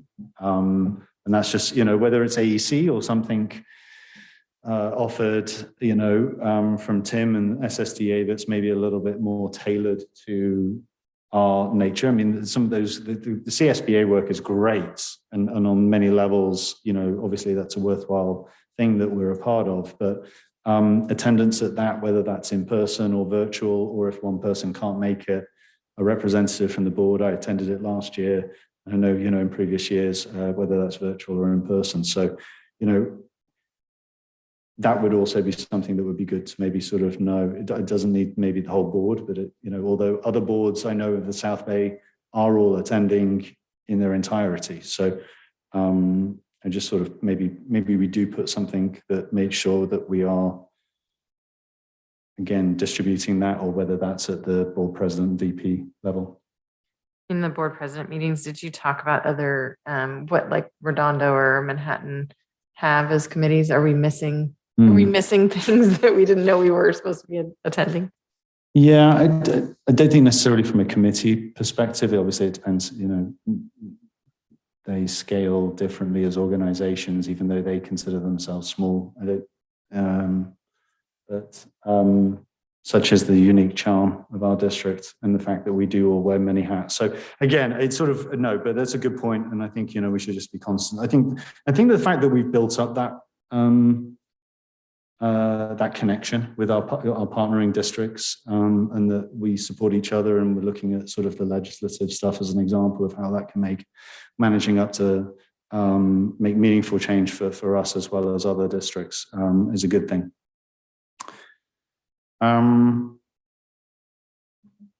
So this is a discussion item. We're not taking action on any of these things this evening, but I don't know if folks want to necessarily sort of preemptively put their hand up to anything, or if we're okay to do that, or do we want to get that out of discussion this evening? Yeah, and for committees, action isn't necessarily required. That's just for the board, a reorganization of officers. Yeah. So this can be an informal discussion direction. Should we identify what the board president is going to do? And then you'll know what is left. Maggie. Yeah, I think that's a fair one. I mean, I think that the things that the president is taking on, obviously they've got the relationship maybe more, with the superintendent. We've also built up in terms of that governance where the VP is also in the slipstream of things as well. So I think that helps. That helps in the communication and support for the board. I would say that you've got the South Bay, you've got the connection with the respective peers in the South Bay. you've got, it's whether the SSDA or CSBA, whether that falls to the president or the VP, don't know, maybe there's a split there. You do have the compact with the city and that relationship.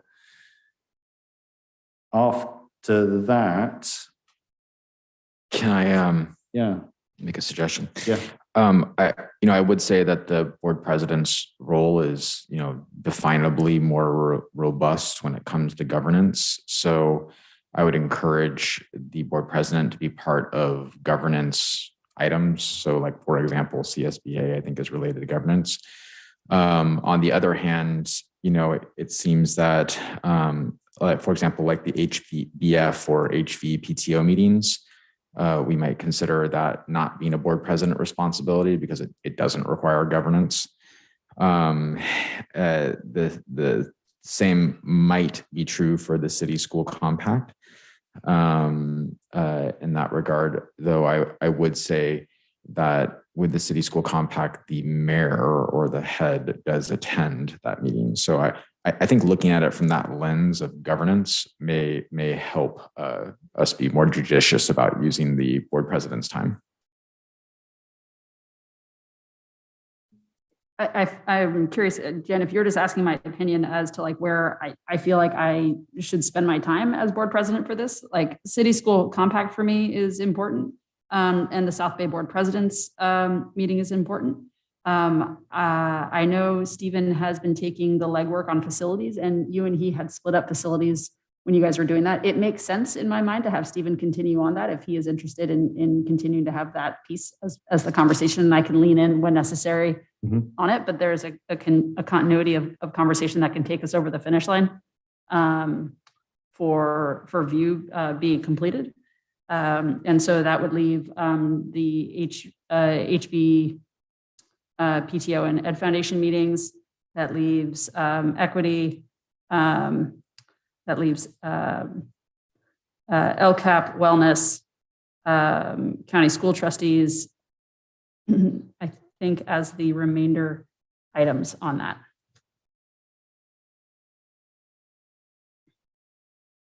Sounds good. And just as one more point of clarification, pre-COVID, we had used the LCAP committee as a 2-year appointment because that's how long the committee members served in that role.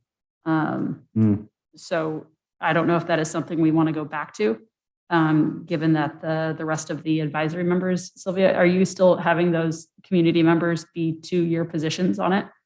So there is something to be said that if somebody wants that as a continuous piece, it'd be something for like Quentin down there to really pick up and run with. He'd be a stellar person to get into the numbers and planning on that. Great. Board, I think that makes a lot of sense. I appreciate everyone's involvement and sort of wanting to divide and conquer. Do we want to try and sort of notionally just go through the list? I think it'd be helpful to sort of even if there are alts, that also helps as well, because sometimes it's not always possible for one person to make it to a particular meeting, or if someone needs to drop out, it is still good to have an alternate, be able to sort of sub in if needed. So let's go down the line. HBEF and HVPTO meetings. Folks interested?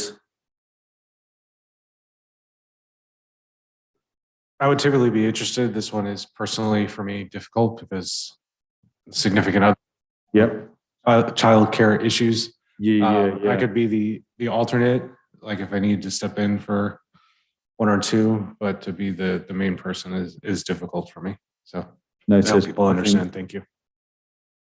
I think I still have a lingering conflict of interest problem there too. Well, that doesn't leave very many of us left, does it? I mean, I'm okay to go a couple times of the year, but I'd like to split that with someone else. Okay. Because I'd like to stay on the equity inclusion. Yeah, that'll be great. Yeah, I could figure out how to split it. Yeah, that'd be great. Just I'll watch your kids that night. And dare I ask, we're jumping around a little bit here, but did the Equity and Inclusion Committee, Is that still a two representative role on that committee, or No, it it's can just be one. one? Okay, and so Jen, you're just to confirm you're good on that one, on the equity and inclusion. I'm good if everyone's okay with that. Right. So the city school compact we'll leave with the board president. That just needs one representative. Measure S facilities meeting. I am happy to continue as consistency on that. I think that makes a lot of sense. So that is McCall for view. The LCAP one. So where are we? All right. You feeling the heat on that one? I'd like to learn a little bit more about the processes and the content there, but I'm willing to explore it before we make great decisions. Don't be shy. Jump on in. The water's warm.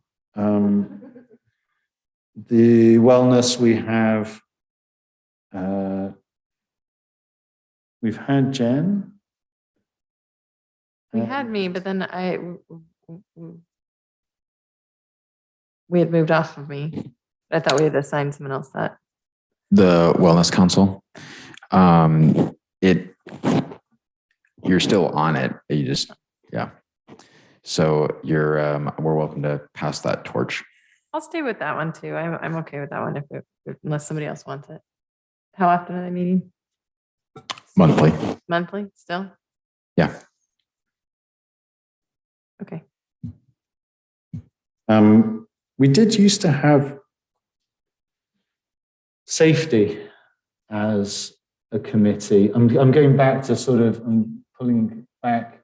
There used to be the safety planning and whatever else. And I only mention that because currently I'm engaged in the e-bike safety, and it's a really good project. But again, that's another. So safety is run through the school site council, and that has parent representatives on that council. So that's where the school safety plans are reviewed. Okay, yeah. Right. Okay. Just checking. Also through the LCAP committee as well. Okay, great. The South Bay Board Presidents meeting, I think de facto is the president. Maybe the VP as an alt is a good way to put on that one.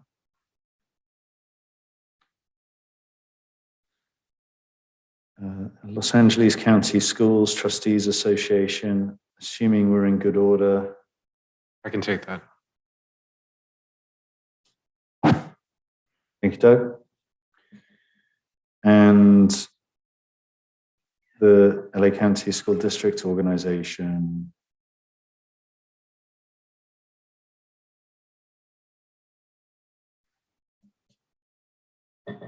That was Quentin. And I can take that too. It doesn't really exist, so I'm happy to sign up for it. yeah, it's one of those good ones. Particularly if it's just one meeting in a year. But good, all right. And then I think there is a sort of a governance and a coverage, and I think if we can, how much do we still have allowed for in our, did we eliminate our budget on, bless you, governance training for the boards, I think? Maybe that's one for a budget meeting conversation as well. I'll have to look it up and see what the balance is. Because I know in the past we've taken advantage not only for representation at committees, but also for there's masters in governance and things like that, which is all good stuff. There is a budget though. Yeah. Great. All right. Any further queries or input on that? I think we're good. In good shape. Who's rolling into vice president? Hang on, Maggie. I'm struggling to hear you. Sorry. So. Who is rolling into vice president? That would be I. Okay, great. So, yeah, so thank you. So Maggie, we're excited to have your leadership again in the president role. So thank you very much for that. And Doug, thank you for the VP role. I think it does help having that sort of person in the slipstream of things. I think helps with continuity as things as well. All right, we're all set. 2022, it's going to be a brilliant year. I can feel it. Woo. All right. Moving on. It's going to be the one. I'll be excited to not be on quite so many committees. It'll be great. All right. Moving on to public hearing and item H02-2122, AB 1200 report. As required by the AB 1200, the board will hold a public hearing on the long-term financial implications of the proposed agreement with the Hermosa Beach Educators Association, certificated and classified units, and with all administrative management, confidential school psychologists, and unrepresented employees, including the superintendent's salary. So public comment is requested. And Christine, seeing no one in council chambers for questions, do we have anyone on Zoom? There is nobody on Zoom waiting to make public comments, Stephen. Okay, thank you. Board, any comments or queries from our end on this item? Obviously a matter of order and formality, but all good. Thank you. All right, moving on to consent. Do I have a motion to approve the items on the consent calendar? So moved. Thank you, Doug. Seconded. Thank you, Quentin. Christine, if you could do the honors for a roll call vote, please. Stephen, just as a point of order, we need to close the public hearing. We need a motion. Sorry, my apologies on that. All right, so I need a motion for closing. If I could have a motion to close item H02-2122, the AB 1200 report. So moved. Thank you, Doug. Do I have a second? Seconded. Thank you, Jen. Christine, if I could take a roll call vote on that item, please. Board Member Cole? Aye. Board Member Gardner? Aye. Board Member Cluth? Aye. Vice President Clerk Bove-LaMonica? Aye. And President McCall? Aye. All in favor? Thank you, Jason. Okay, moving on to consent. Do I have a motion to approve the items on the consent calendar? So moved. Thank you. Is there a second? Second. Thank you. Christine, if you could do the honors, please. Board Member Cole? Aye. Board Member Gardner? Aye. Board Member Cluth? Aye. Vice President Clerk Bove-LaMonica? Aye. And President McCall? Aye. All in favor? Thank you, Christine. Moving on to board action items. Before we do, how are we all doing? Good? Got any thumbs up? All right, board, well done. Moving on, B51-2122, award of contract, Hermosa Valley School Exterior Painting Project number 0092 to Piana Construction and Painting. Thank you, President McCall. It is recommended that the board approve the contract, the bid winner, Piana Construction, for the Hermosa Valley Exterior Paint Project, number 009-2. This was advertised twice in the Daily Breeze over 2 separate weekends. Nancy Bartolo ran a mandatory pre-bid walk in October, as well as opened the bids at the district office on October 19th. And the winning bidder was Piana Construction for $77,300. Thank you, Paula. Board, do I have any questions?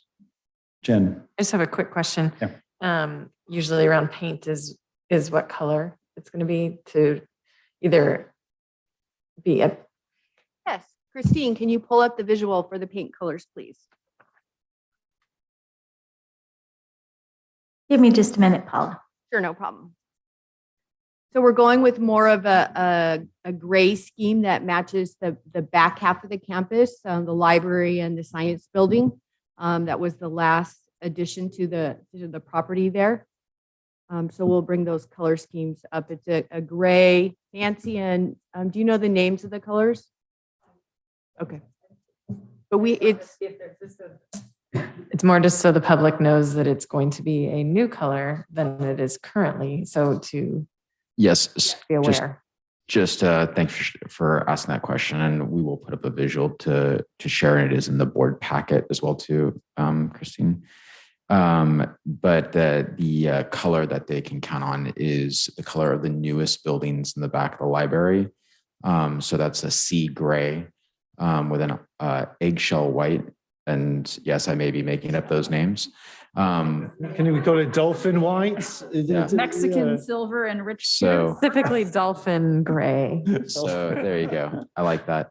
And so now the campus, what we did when we inspected the campus over the summer and realized that it is actually 3 different color schemes because it's been done in pieces and hasn't been painted in a long time, including an undercoat of pink that is from shedding paint on the far south side building. So this will now make Hermosa Valley one uniform color and be in alignment with our newest buildings on the campus as well too. Is there any other, fixing up or things that are going to happen over there while they're painting?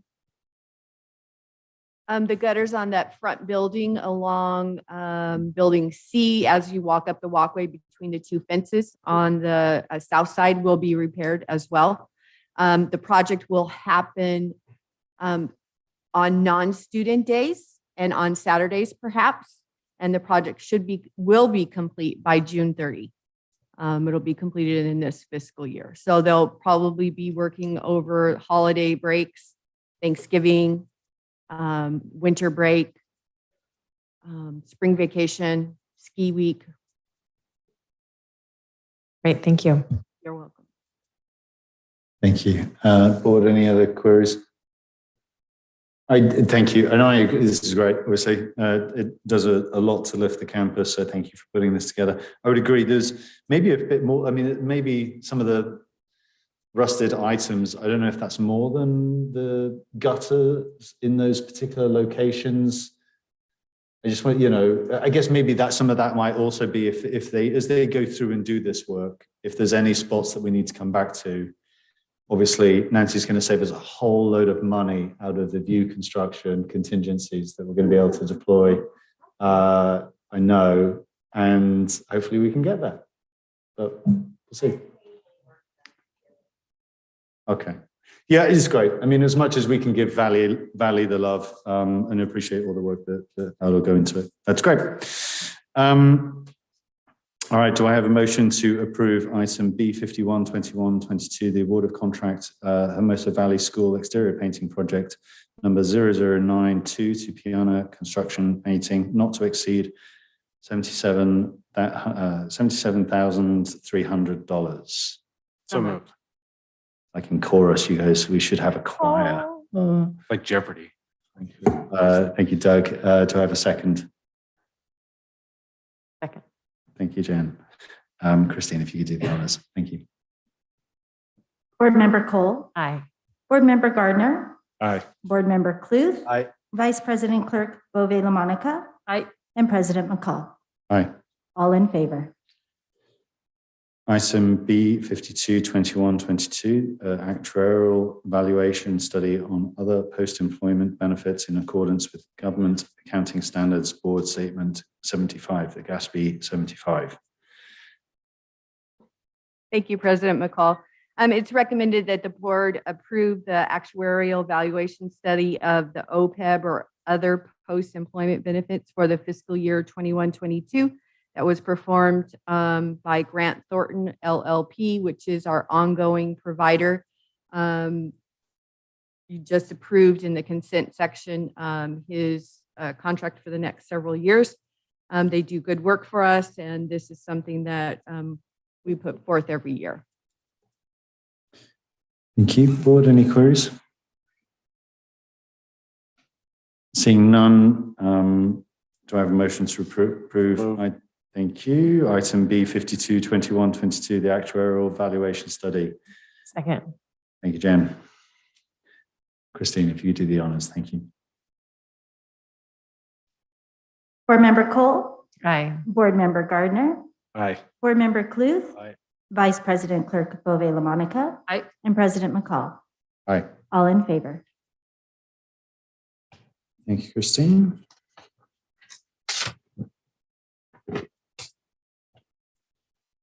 Item B53 2122, the school COVID-19 testing memorandum of understanding agreement with Beach Cities Health District. Thank you, Stephen. As I spoke to in my earlier health and safety update report, we are putting before the board approval for the testing service agreement to provide optional based testing to all students and staff.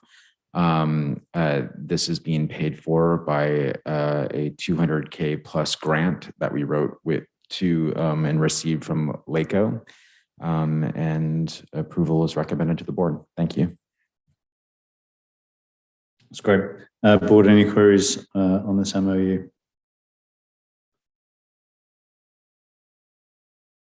All good. Thank you so much for bringing this forward. I mean, this makes a big difference, and also almost getting economies of scale, because obviously it's not something that we as a small school district could take part. So our thanks as ever to Beach Cities Health District for all that they do. With that, do I have a motion to approve item B53 2122, school COVID-19 testing MOU with Beach Cities Health District? So moved. Thank you, Jim. Do I have a second? Second. Thank you, Deb. Christine? Board Member Cole. Aye. Board Member Gardner. Aye. Board Member Cluth. Aye. Vice President Clerk Bove LaMonica. Aye. And President McCall. Aye. All in favor. Item B54 2122, Beach Cities Health District agreement for juvenile diversion program.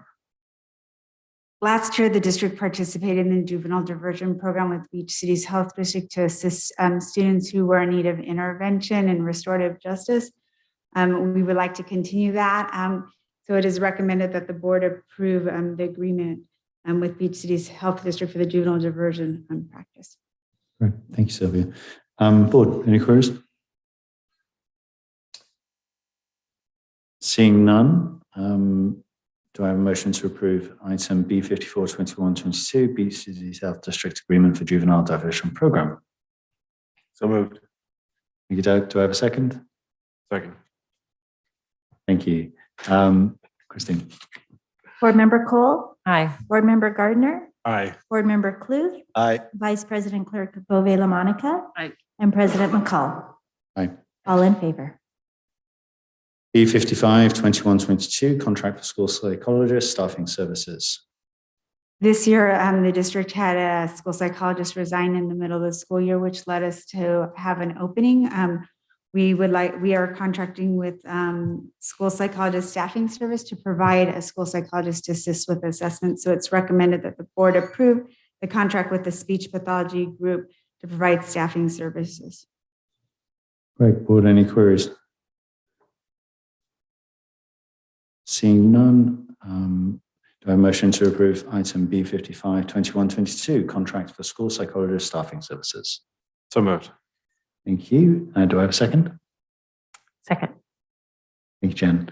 See, these buttons, they're just so quick for now. It's hard to Yes. see before. It was easier, but thank you. Sorry, Christine, take the roll call back, please. Board Member Cole. Aye. Board Member Gardner. Aye. Board Member Cluth. Aye. Vice President Clerk Bove LaMonica. Aye. And President McCall. Aye. All in favor. B56 2122, contract for school psychologist staffing services. This year, the district is in receipt of the SELPA's Learning Recovery Grant, which allows us to hire additional staffing to assist with the onset of assessments that we need to do based on COVID. So it's recommended that the board approve the contract with the LA Speech Pathology Service to provide an additional school psychologist to just assist with assessments when we need assistance. Right. Thank you. Do I have a motion? Board, any queries? This item. All good. Do I have a motion to approve B56 2122, the contract for school psychologist staffing services? So moved. Thank you, Jen. Do I have a second? Second. Thank you, Winston. Christine? Board Member Cole. Aye. Board Member Gardner. Aye. Board Member Cluth. Aye. Vice President Clerk Bove LaMonica. Aye. and President McCall. Aye. All in B57. favor. Thank you. B57, 21, 22, consultant agreement for special education counseling services. This year, the district is in receipt of a self-learning recovery grant due to COVID-19 and learning loss. And we would like to have a school counselor assist with special ed counseling of for students. So our school psychologists can continue to focus on assessing students. So it is recommended that the Board of Education approve the consultant contract with Sue Bertrand to provide direct individual services for school counseling. Great, thanks, Sylvia. Board, any queries? I just had a quick question. Have we had a lot of additional students request IEPs? What happened was last year during COVID, we were waiting to come back in person so we can do the student study teams to track students where they are in regards to intervention and to ensure that they were getting intervention before we moved to assessment. So we did have additional assessments. And on top of it, when COVID started, our assessments were halted for a while because of we didn't bring students back to assess until a few months into the school year. So we are still continuing to focus on completing some assessments that have not met timelines. Do I have a motion to approve item B57, 21, 22, consultant agreement for special education counseling services? So moved. Thank you. Do I have a second? Second. Brilliant. Christine? Board Member Cole. Aye. Board Member Gardner. Aye. Board Member Cluth. Aye. Vice President Clerk Bove LaMonica. Aye. President McCall. Aye. All in favor.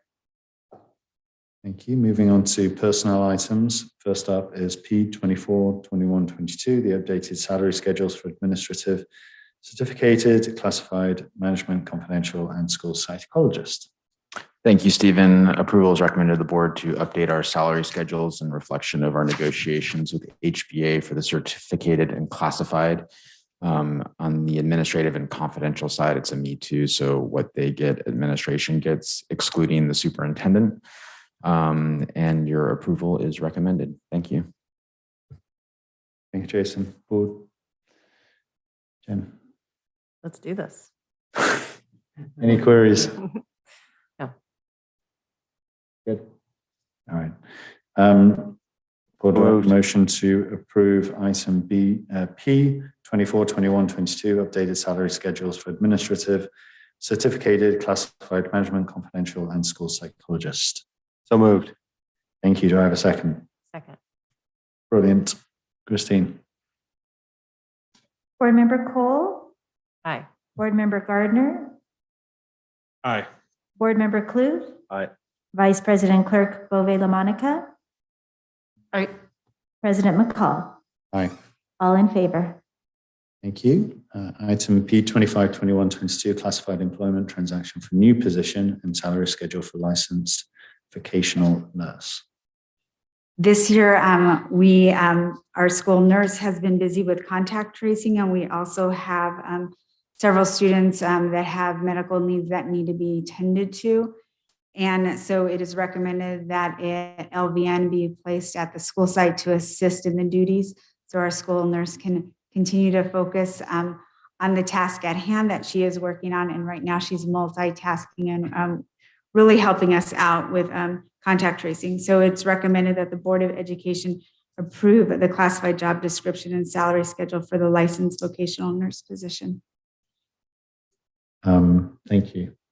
And sincere thanks to her and to the team. So thank you. Board, any queries?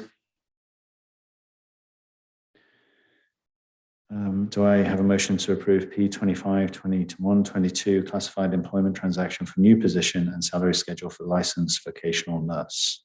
So moved. I have a second. Second. Thank you. Christine? Board Member Cole. Aye. Board Member Gardner. Board Member Cluth. Aye. Vice President Clerk Bove LaMonica. Aye. President McCall. Aye. All in favor. And final item, P26, 21, 22, classified employment transaction for new para-educator position and salary schedule. Approval is recommended to create the new classification of paraeducator. What we found was that we have multiple classifications of the instructional assistant position, and this made these positions less movable and also less versatile. Therefore, with such a small school district with small staff, it made only sense to collapse all these classifications into one classification, paraeducator, where all of our instructional assistants, now paraeducators, are trained the same, including with supporting students with behavior, academics, and any other various needs that may arise. Approval is recommended. Thank you. Thank you, Jason. Board, any queries? Seeing none, do I have a motion to approve P26, 21, 22 classified employment transaction for new paraeducator position and salary schedule? So moved. Thank you. Do I have a second? Second. Thank you. And Christine. Board Member Cole? Aye. Board Member Gardner? Aye. Board Member Cluth? Aye. Vice President Clerk Beauvais-LaMonica? Aye. And President McCall? Aye. All in favor? All right, board, well done. You know, we can do a 20-minute roundtable just for old time's sake. No, all right. Let's go down the line. Quentin, anything on your end? No. Jen? I did have just a couple of questions. One is lunch. How's it going? Just curious. It's going a lot better. It depends on what day it is. It depends on what the meal is. So if there are a lot of pieces in the meal, say for example, cheeseburgers with lettuce, tomato, pickles, you know, it takes longer for the ladies in the kitchen to put the tray together. But overall, it's going a lot better. Okay. And just by the way, in October, we served 11,000 meals. Wow. Thank you. Thank you for that. And I just know it's a huge shift in our country. Like it's just a huge shift. And even for our community where most people I think brought lunch forever. And now we're just like, why bother? I'll just go and have school lunch. And so thank you. I know it's a lot. Beach Cities Health District has a principals fund for $6,000. And I just wanted to just clarify what that was for, Dr. Johnson. Since it was a comment. It's $3,000 for each principal, and it's for health and wellness initiatives within the school. It's not a stipend for those principals. No, just to clarify. it's for the school. Like when I was a principal, we would use it for PE equipment, or if you wanted to bring someone in to teach a PE lesson, you can use it for that. Okay, great. I know at the beginning of the year, there was talk of like getting new PE equipment and new balls. And that was one thing the students like continuously asked for. I'm just checking in on that. And PE teachers know if they need equipment, that they need to ask for equipment. PE equipment has been ordered for Valley and for Vista as well. Is it arrived?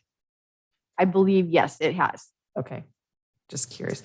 And then I know there was another question and curiosity about the bathrooms and just, you know, this was last year. So just coming this year, just like cleanliness of bathrooms. And I know there was that was just on the list from students. So I just clarifying that people are paying attention to that. Yes, so we were made aware of the concern about in their middle school restrooms, and yes, that's been addressed. Great. And then just one other bit is, are volunteers back on campus yet? There's always been volunteers on campus, even going back to last year. We started with HVPTO doing copying volunteers, and we have volunteers on campus provide noon duty support on the playground outside, and then for instructional based programs. Okay, so because previously, and especially at VIEW, there was a lot of parent volunteers helping run centers and doing those kinds of things in classrooms, but that's not happening yet. No, we are limiting the number of volunteers on campus.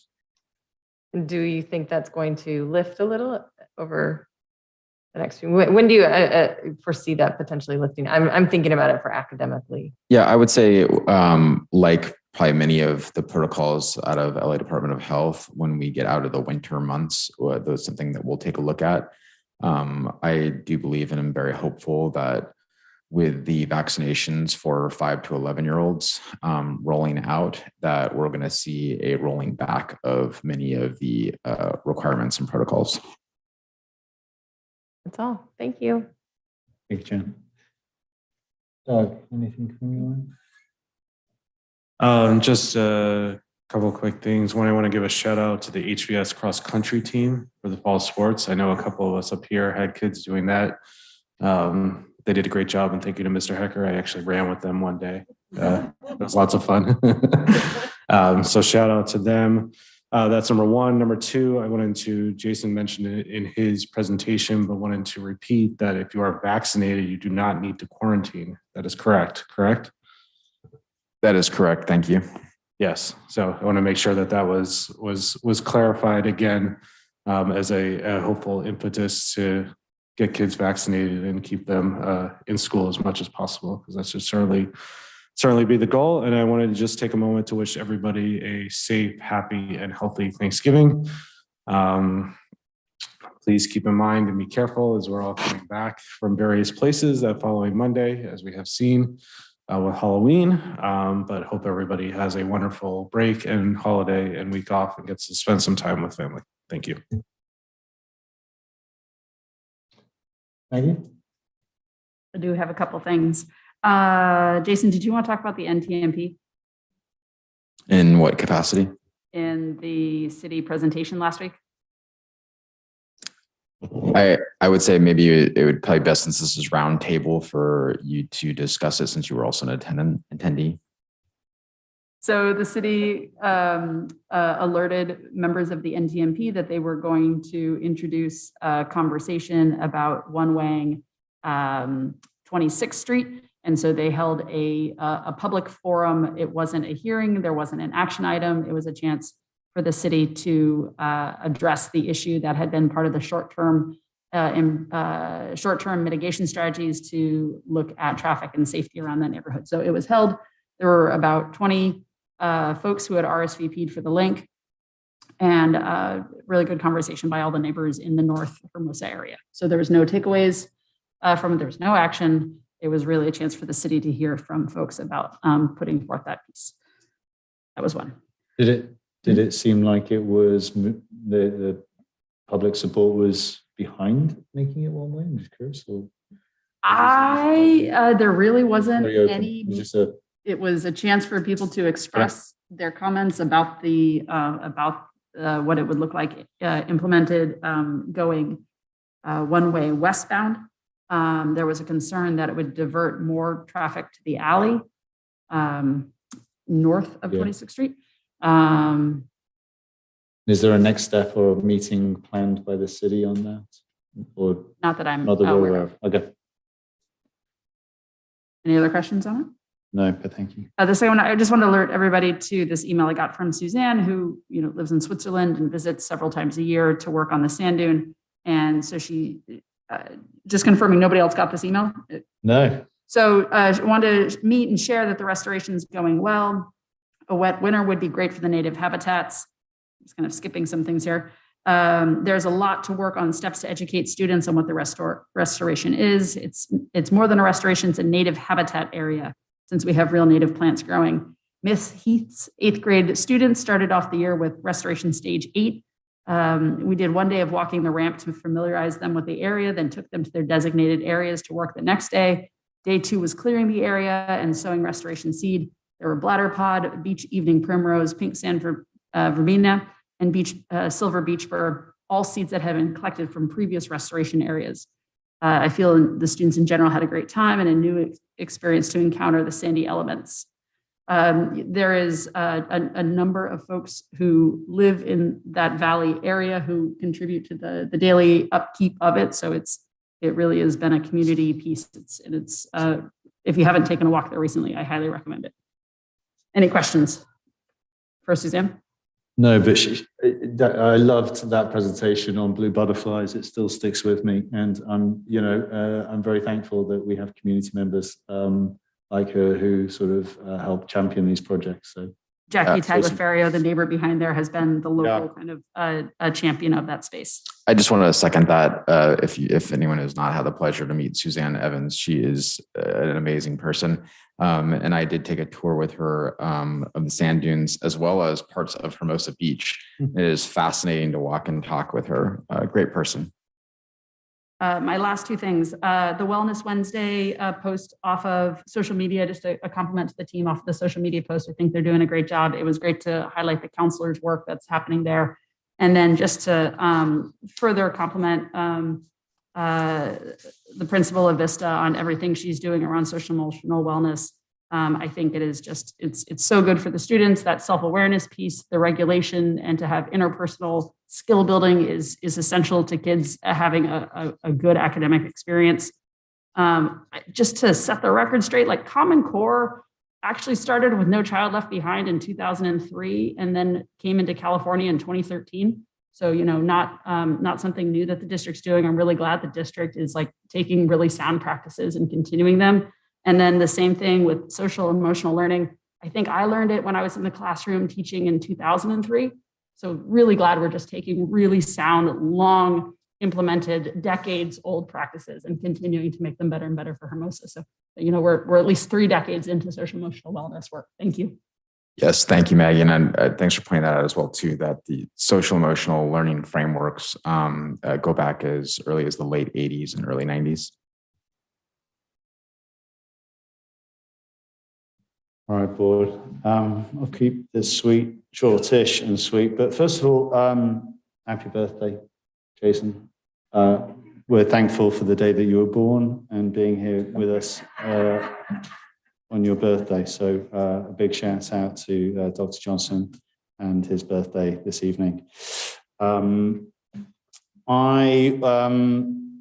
also wanted to say a big thank you to not only the principal staff, the fact that we get to go on board tours and we get to go and sort of take a walk around and see not only just the programs in action, but just seeing our teachers in action, which isn't something you get to do certainly at middle school and whatever else, but the mastery in action is really compelling. And so, thank you to the board, but particular thanks to our administrative staff and team and all the teachers and the students. I mean, it's everyone. It's really wonderful to get to walk around our schools and do that stuff. So I did want to say thank you to that.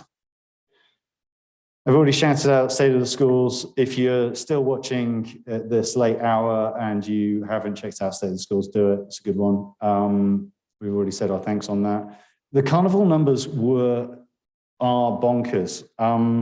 If you were there, you'll know why. But it was the last year, or the last previous carnival in person raised $42,000. The team is expecting around $58,000. So spectacular numbers. I mean, what that means is it means more money for teacher grants, for special projects. We're talking about sort of, all these things that our PTO organization does so much to enrich the experience of our kids, particularly in play and other times that they're at school. So it makes a big difference. So thank you to all the community for showing up, showing their school spirit, getting dunked, baking, all the rest of it. Pages Book Fair is a great collaboration. It's happening this week. It's online. It's also in person. Money goes back to the library. There's a special event on Monday, if anyone's able to make it in person, at the closeout for that. I haven't gotten my Park Barrett sweatshirt, but they are on a run right now. And if anyone's in need of, holiday gifts, check them out. They're a limited run, and if you're a nationally recognized local company, again benefiting PTO, so that's great. Planning ahead, family fun night, dolphin dashes in the spring. So PTO, they don't stop, they keep going. So that's awesome. HBF, I did also want to, Jason mentioned where they're up to at the moment. The encouragement, I think the month of November is sort of giving thanks for the donations and because annual giving gives so much towards things. So It's about in your classes, know that there is a goal of 100% participation. Some of those classes are actually getting close already, and that will earn the teachers gift cards and room supplies and whatever else. But I know that HBF and we as a board and as a district, we're very grateful for all of our community members' support to the award-winning programs and support that we give to our teachers and students. I mentioned before that they have their board meeting going on. You know, I'm really trying to get past 9 o'clock. No, the next board meeting is the 16th. I think we talked about who's going to be there from our end. That's great. Santa photos. Santa, he's virtual, but it doesn't. He still exists. So you should get your photos as well. And then Hearts of Hermosa, back in person, March 26th. So that's all great. I know there's, I think South Bay Cares having an event happening down on Pier Plaza this Sunday, I wanted to mention. And Hermosa for the holidays. I know that our chamber is doing a lot, and a lot of our music program is going to be there, and students and so much more. And Santa, of course, is going to be there. So with that, happy Thanksgiving, everyone. Yeah, do make sure it's one of the best ones, isn't it? So enjoy your time, and thank you to everyone and all that you do. And with that, do I have a motion to adjourn the meeting? So moved. Thank you, Jen. Do I have a second? Second. Thank you, Doug. Christine. Board Member Cole, Aye. Board Member Gardner, Aye. Board Member Klug, Aye. Vice President Clerk Bove LaMonica, Aye. and President McCall. Aye. All in favor.